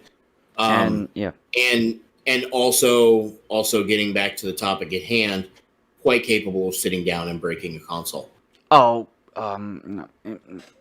go ahead. Go ahead. Explain. Exuberant. What is it called? Extrapolate. Explain this to us. That was the death of the Genesis. How did they kill your Genesis? I was in the living room, and the Genesis was on the floor because I had plugged it into the front. I very rarely That was common, by the way, guys. You put your console on the floor. That was not uncommon, okay? He's not wrong. I very rarely got to play my Genesis on the big TV in the living room. And by big, I meant like 32 inches. Right. And, oh my God, people of this day, 32 inches? That was huge. Oh, yeah. My monitor on my desk is bigger than 32 inches. Exactly. But back then, oh my God, 32? Holy shit, that was huge. I had a 13-inch color TV in my bedroom. See? So and that's what we played. A video game. Yeah. Yeah, to be able to play a video game on a big screen was a big thing. So, but I couldn't always set up. So, that was when I was just, had my game console on the floor of it. And sure enough, he came in. Now, if you know Great Danes, you'll know that they have no concept that they are not lap dogs. Exactly. They will splatter on you. Mm-hmm. And so I had the Genesis sitting in front of me. I was sitting on the floor.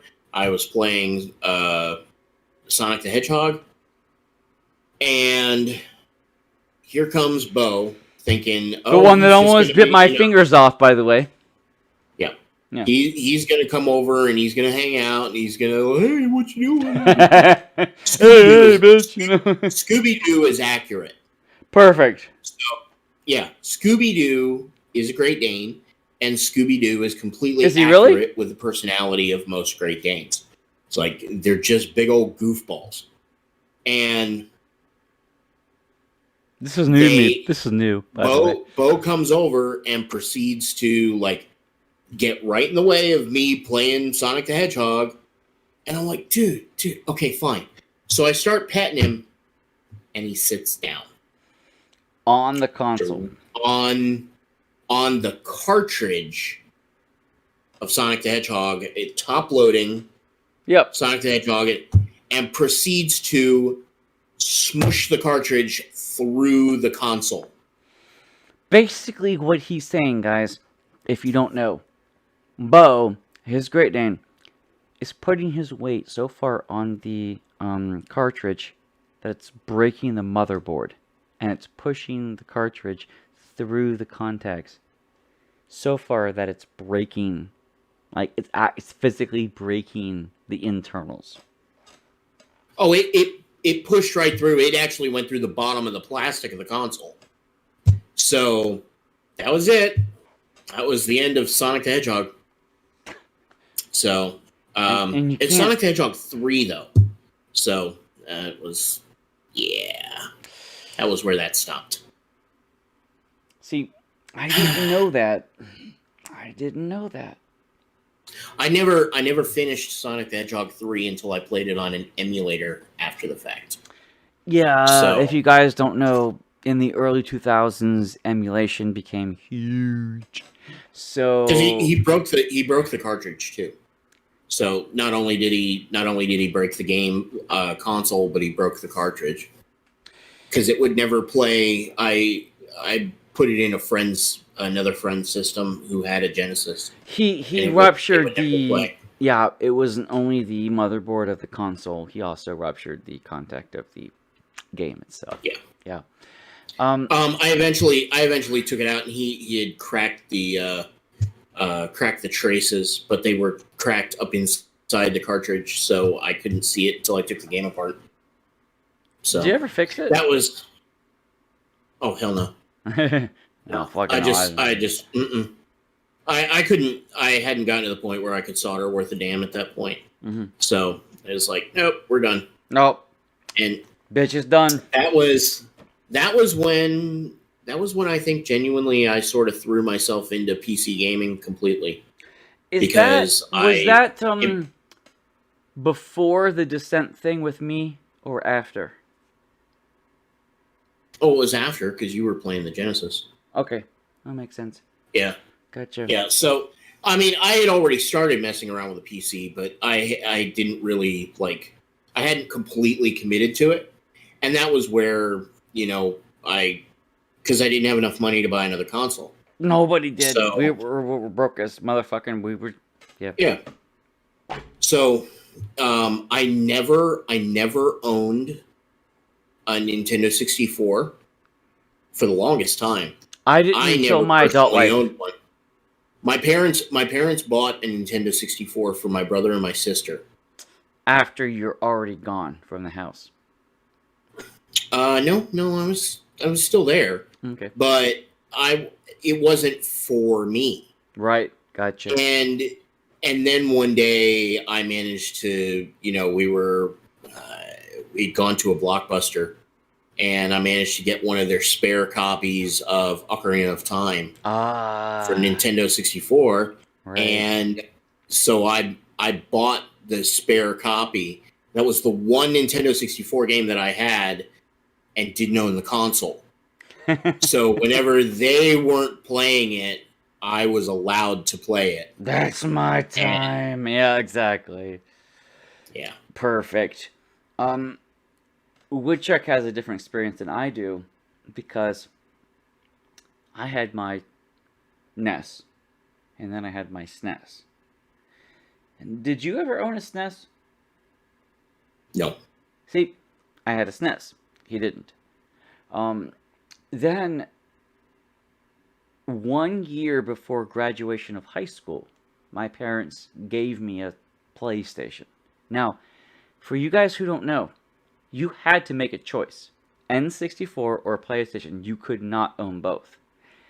You might say, oh, come on. We could. No. At the time, you can't. They were just too damn expensive. Like you say, oh, come on. They were both $299. $300. Two of them together, $600. New gen consoles are $600. One more $100, you have both. Not the point. The point is, back at the time, that was expensive as fuck.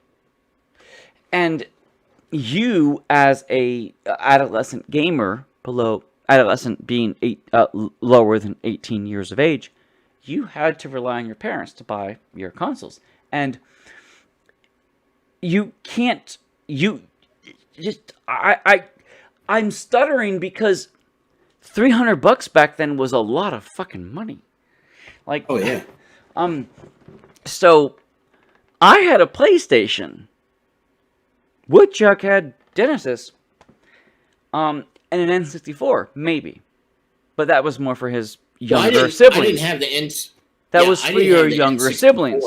Yeah. Yeah. Now, I didn't know we he didn't had even it. have that.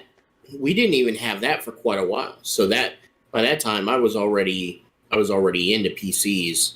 And you were already an adult, 19 years old. You know. Yeah. But me, my transition was at a SNES. My parents bought me a PlayStation the Christmas before the summer of my graduation. Now, this is what I mean. I'm a senior in high school. September to June, right? that era, they bought me a PlayStation December, of course, Christmas, right? And they got me Resident Evil. No, they didn't give me that. A friend of mine that Woodchuck doesn't know of, named Mike Kane. Funny thing, because Kane was the main character's name in Soul Reaver Legacy of Kain. A very good game at the time. Whatever. We'll get into that soon. Maybe in podcast 3, when we talk about our transition to from Atari to NES to next gen.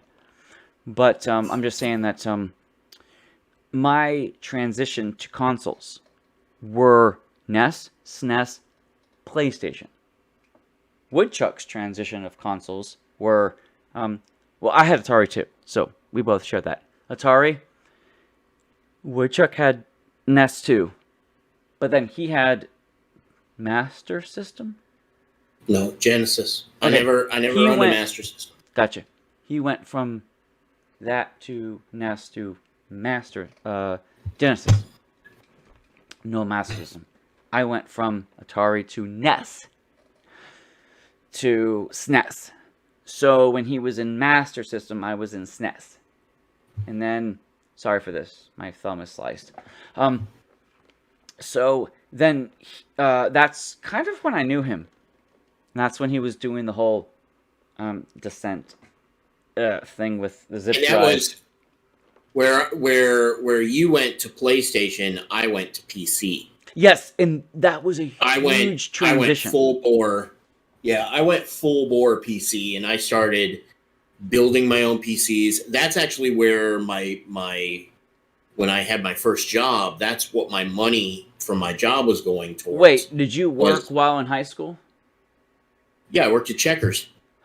Oh, that's right. Remember the Checkers down by Albertsons? Which, by the way, doesn't exist anymore. But yes. Yeah, that was my first job. That was you. Yeah. So by the way, Checkers is a Florida thing. Okay, by the way, guys, you don't know this, but it's a Florida thing. It's either like the way Hardee's is either Hardee's or Carl's Jr. Checkers is either Checkers or Rallies. When you get a little farther north, they call it Rallies. If you guys can't relate at all, just imagine a Wendy's, but slightly different in theme. Yeah, in theme. They were really good too.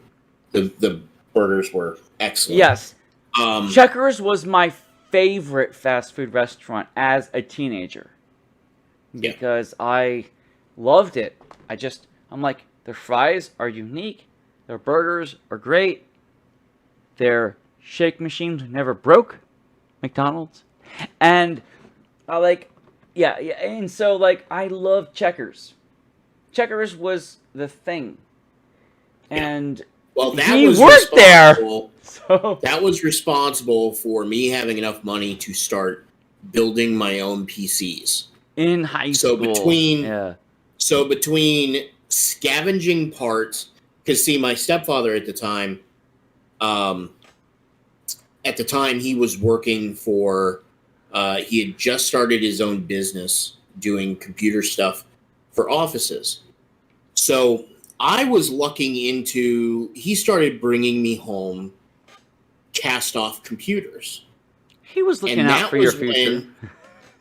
That was when I started cannibalizing computers and putting them scraping together enough parts that I could build my own Frankenstein's monster. And Woodchuck, I'm just gonna stop you only for a moment and say, you guys have no idea at the time that it was the console thing, and I was in consoles, but he was now getting into computers, and if you were into computers at the time, that was the best time to get into it because you could really assemble, as he stated, your own Frankenstein's monsters computer, and the technology of computers was evolving so swiftly that you really couldn't keep up. Yeah, but also these days, building a computer is fairly simple. if you have plug and play, and you have all the connectors are keyed, and if it doesn't fit, it doesn't go there. Kind of true.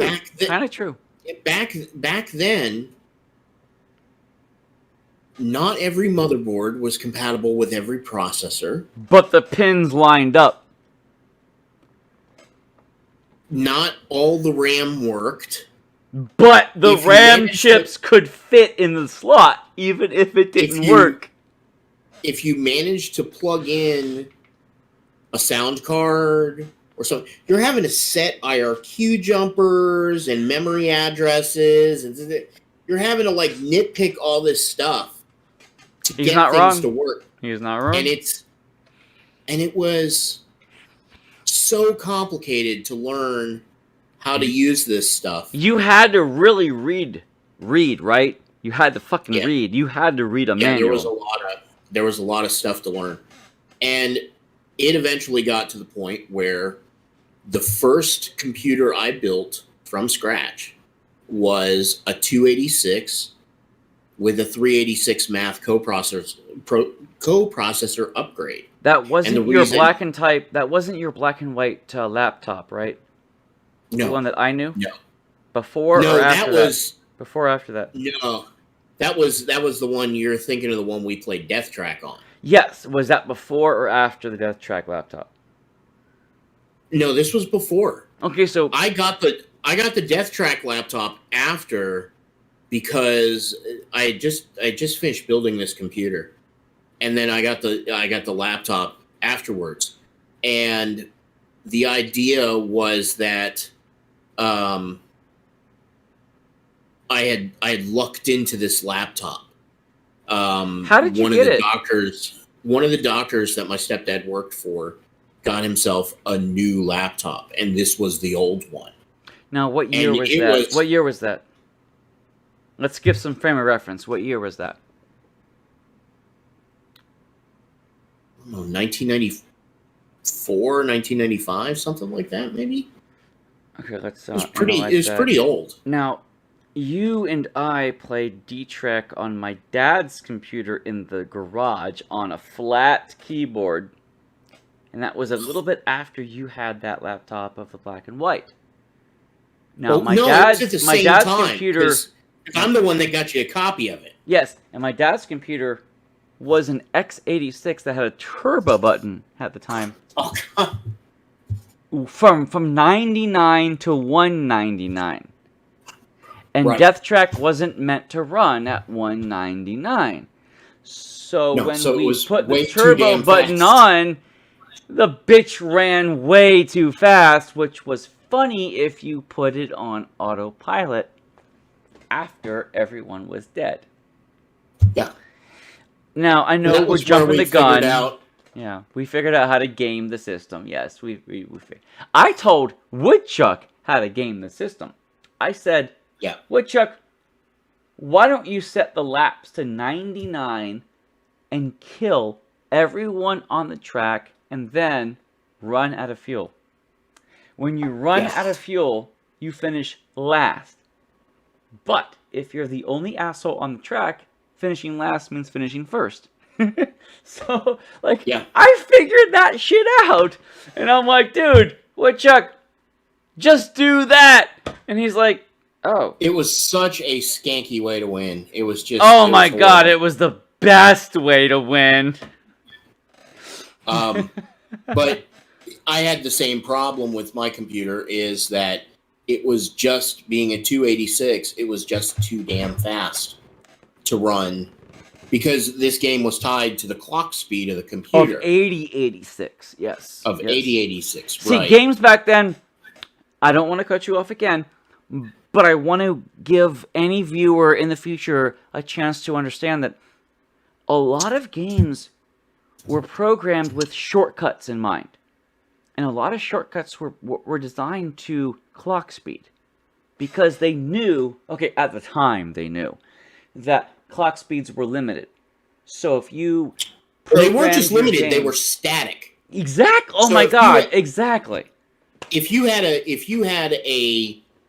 33 megahertz processor, megahertz, not gigahertz. Right.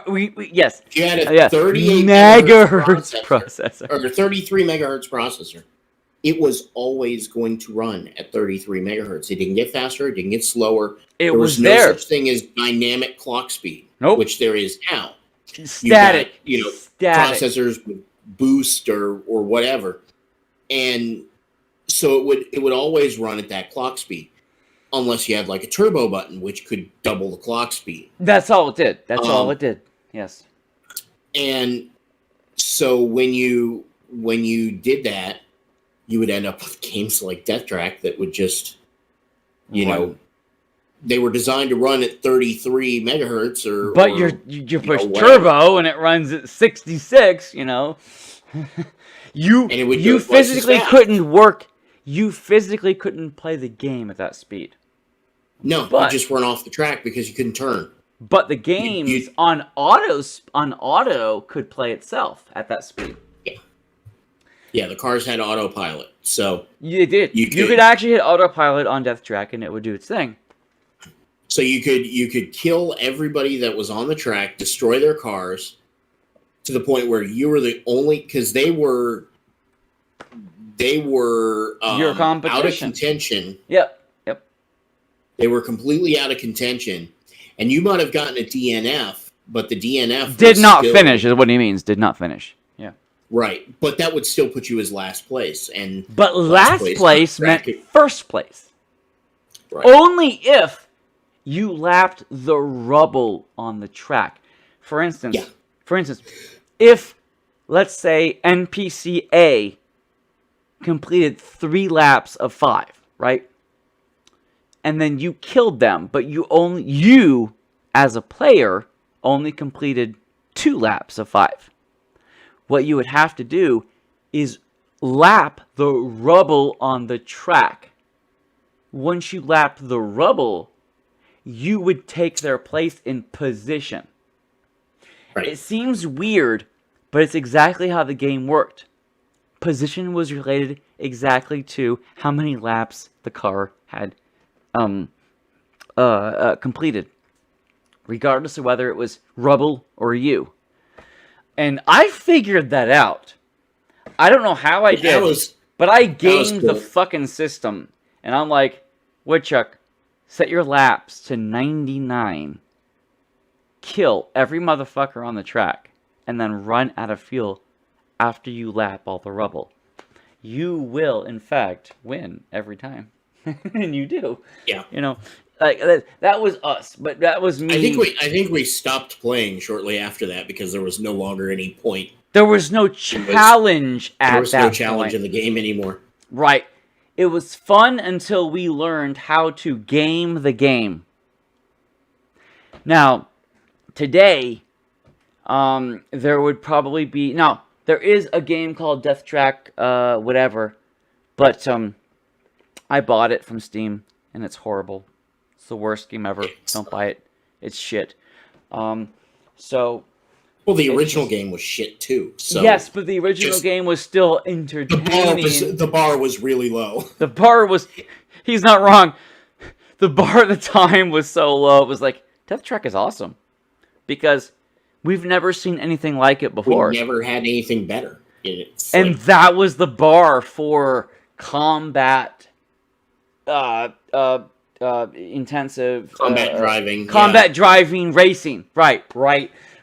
We had no idea. God, you look at, and then we ended up with something like Twisted Metal on PlayStation. Oh God! Like, then the not the precursor, but the decursor. No, the decessor.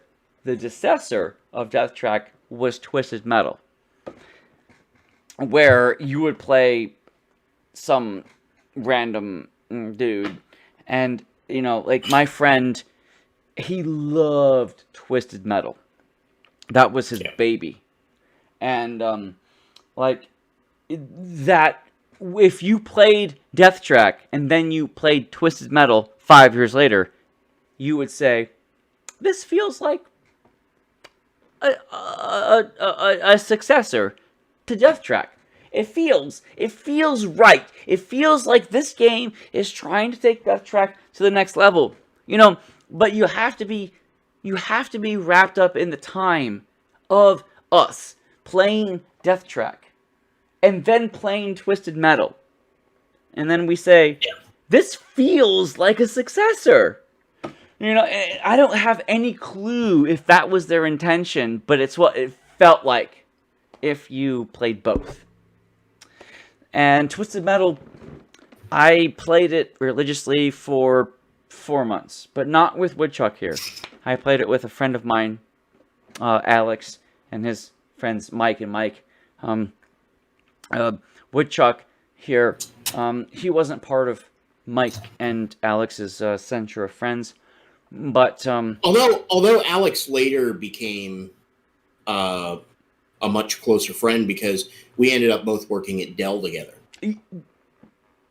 See, we had the same. Yeah, we worked on the call center floor together. So I was just like, dude, I didn't know you worked here. He's like, yeah, I work.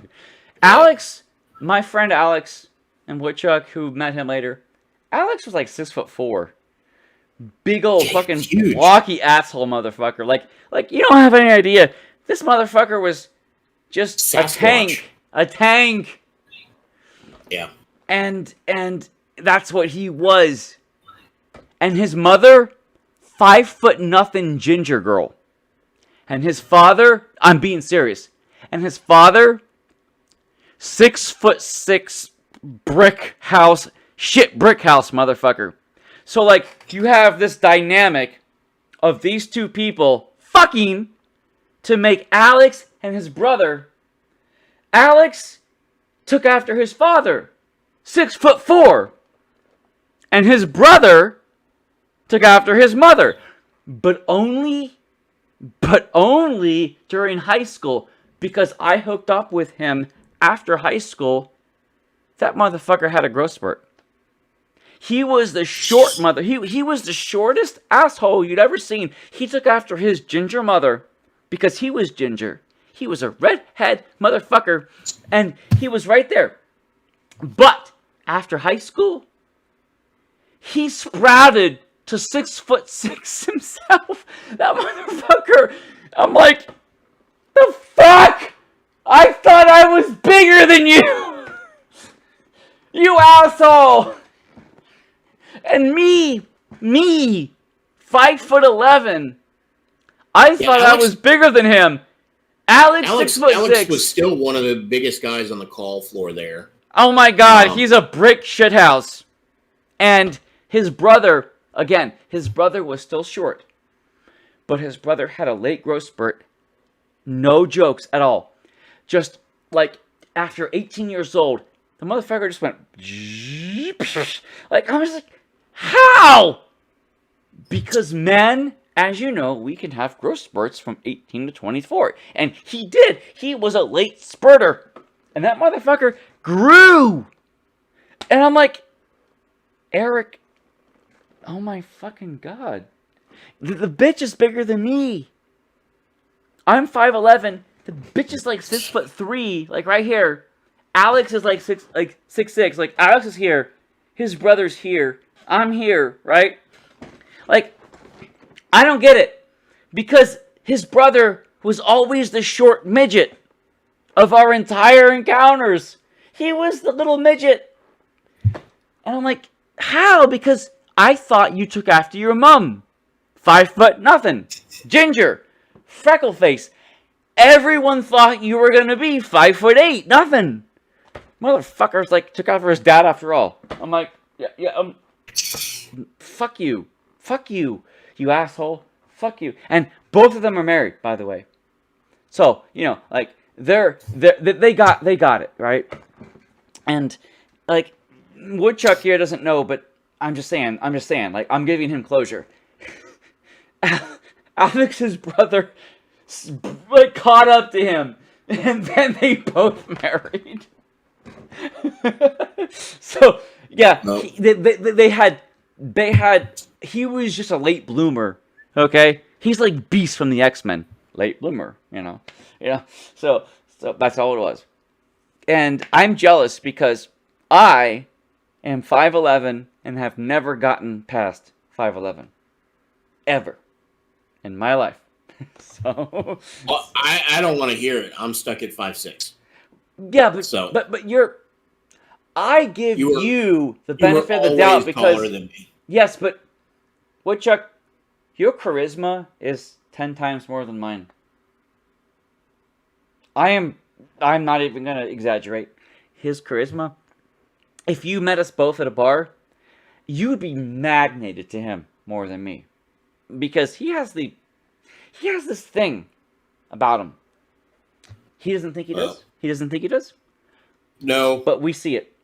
I see it, and I'm like, you know what? It doesn't matter how short you are. You've got this magnetism. Anyway. So,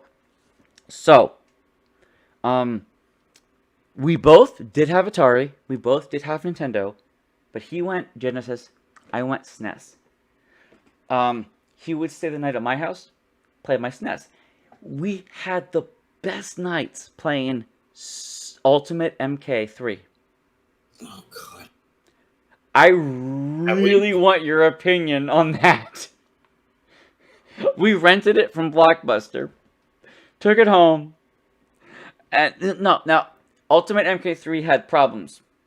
There wasn't enough RAM on the cartridge to load different stages. So when you played the game naturally, you only got 2 stages. However, if you manually inputted codes, you could load different stages.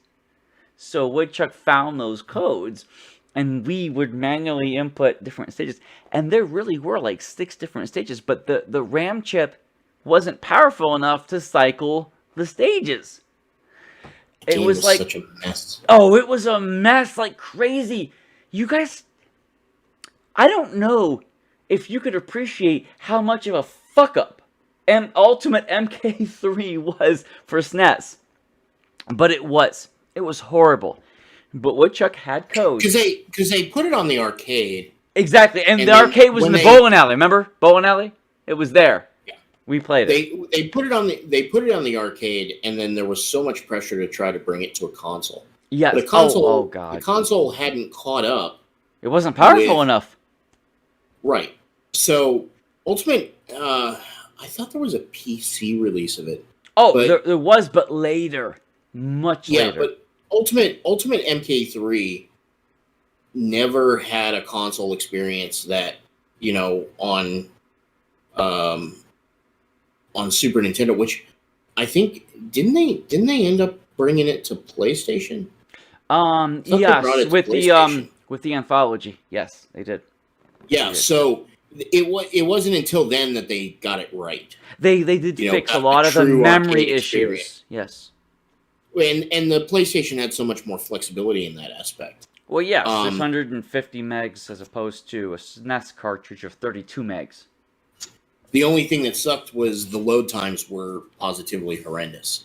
Because CD-ROM. It was reading CD-ROM, right, versus cartridge format. So, cartridge is always superior when it comes to load times.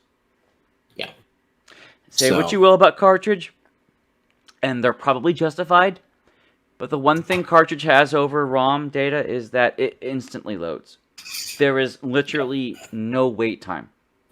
But the SNES didn't have the RAM to load different parts of the game. It was in the code, but it couldn't process the loading of it.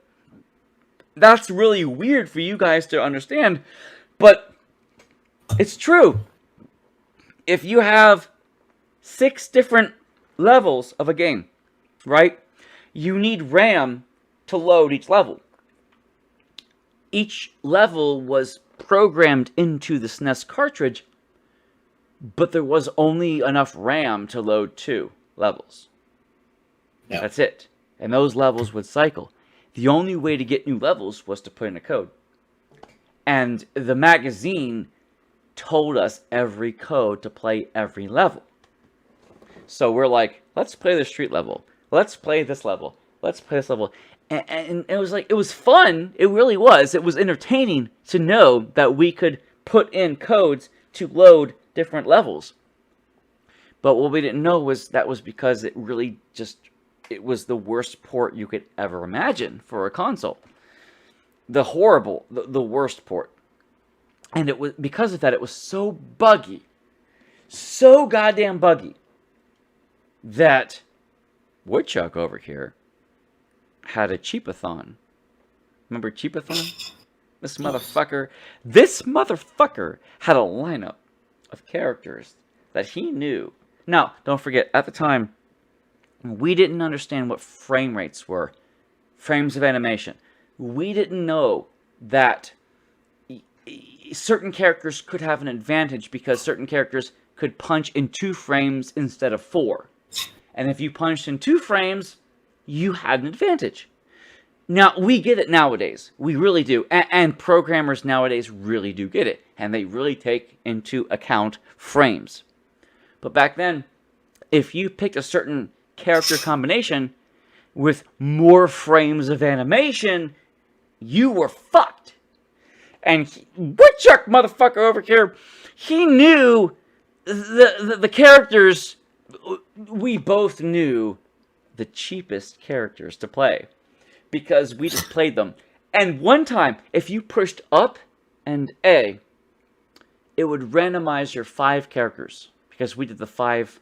It was a 5 character endurance round for 2v2, 1v1, and so we would say, fuck it, let's not cheat the system. Let's do randomize. So we randomized, right? And now we get randomized characters. He got every fucking character that was the cheapest motherfucker back to back to back to back, all 5 in a row.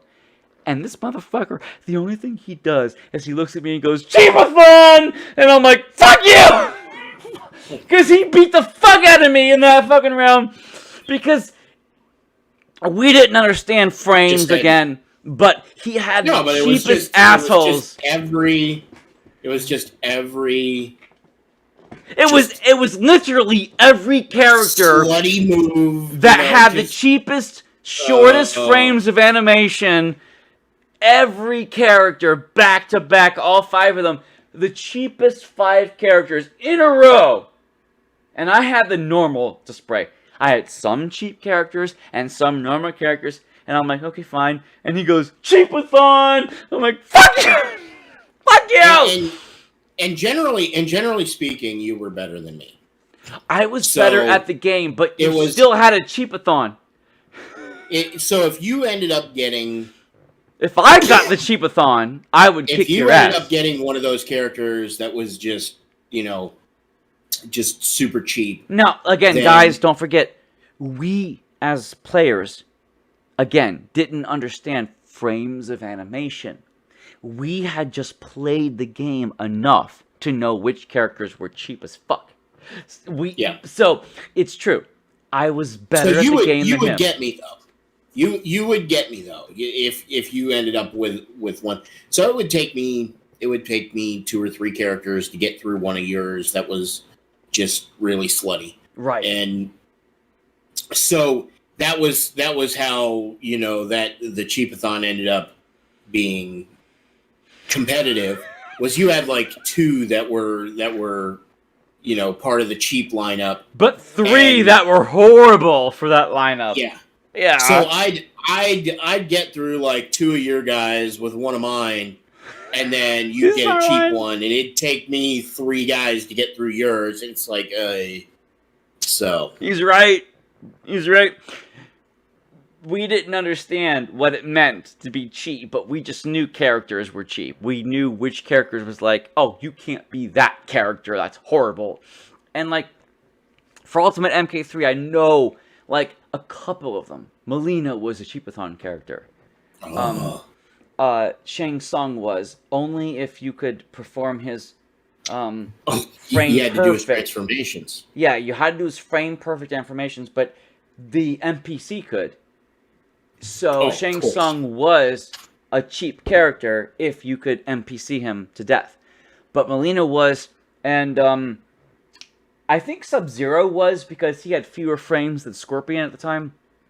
I'm not saying that Scorpion is a good character, but I think at the time, Sub-Zero was better than Scorpion when it came to frames. Okay, so he had like all the frames in that one setup, and I didn't know what frames And were. You know, go ahead. it was, most of the people, because some of the teleports were faster than others, and I just Oh remember shit! Yeah. Oh Melina's yeah. Melina's fall off the bottom to Zoop. the kick. Hers was faster than Smoke's. Yeah, it was really quick, and so between that and her stupid ice sigh, it was just horrible. Because And all you had to do you was would go get it. hold, release, hold, release, hold, release. It was, yeah. Yeah, it was bad. But Um, this motherfucker knew how to play her. That's, I honestly uh, I couldn't do it anymore. I'm not I've saying that we're the completely same forgotten. level as we used to be. That's true, but we're talking about our levels at the time when we were playing the game. And Yeah. yes, I was better than him all around at the game, but he knew how to cheap the fuck system out of it when he had a cheapathon. Cheapathon became, it was the go-to phrase for any time you had the worst lineup. It was like, cheapathon, you got it, you cheapathon. And I still use that phrase of reference, even today. I'm like, if I ever play a fighting game, ever, which I don't do much nowadays, but if I do, and I play games and I'm realizing, like, 10 years ago, maybe 13 years ago, with Smash Brothers, Meta Knight was the cheapest motherfucker on the planet because he was too low to hit with 60% of all attacks. 60% of every character's attacks would be too high to hit Meta Knight. And I never understood why he was the pain to hit, but you could get Kirby. But Kirby vs. Meta Knight was a fair matchup. Yeah, but anybody else versus Kirby, a lot of those attacks would actually hit. But You know, not Meta so Knight. But not no, it was Meta like, Knight. yeah, So it would hit Kirby, but not Meta. So Meta Knight became the cheapathon character for Smash Brothers Brawl, yeah. I think it was. And Well, hey man, I gotta wrap up. okay, so it's 10 So p.m. I'm glad we could say this. Thank you once again yeah, for chilling with me and talking. So we talked about before you leave, your Atari. We transitioned. Next time we'll talk about the transition to adult life when it comes to how we. yeah. I was gonna say, I think we're getting to that point where past graduation. Yes, at the You moment we know, are. We talked about Atari, NES, Master System, and this whole thing. So now, if we have a third episode, it's going to be what happened after high school. Yeah. So I look forward to that. So thank you for joining me this time. I look forward to the next time. And have a great one. And for you guys in the future watching this, thanks for watching. Bye.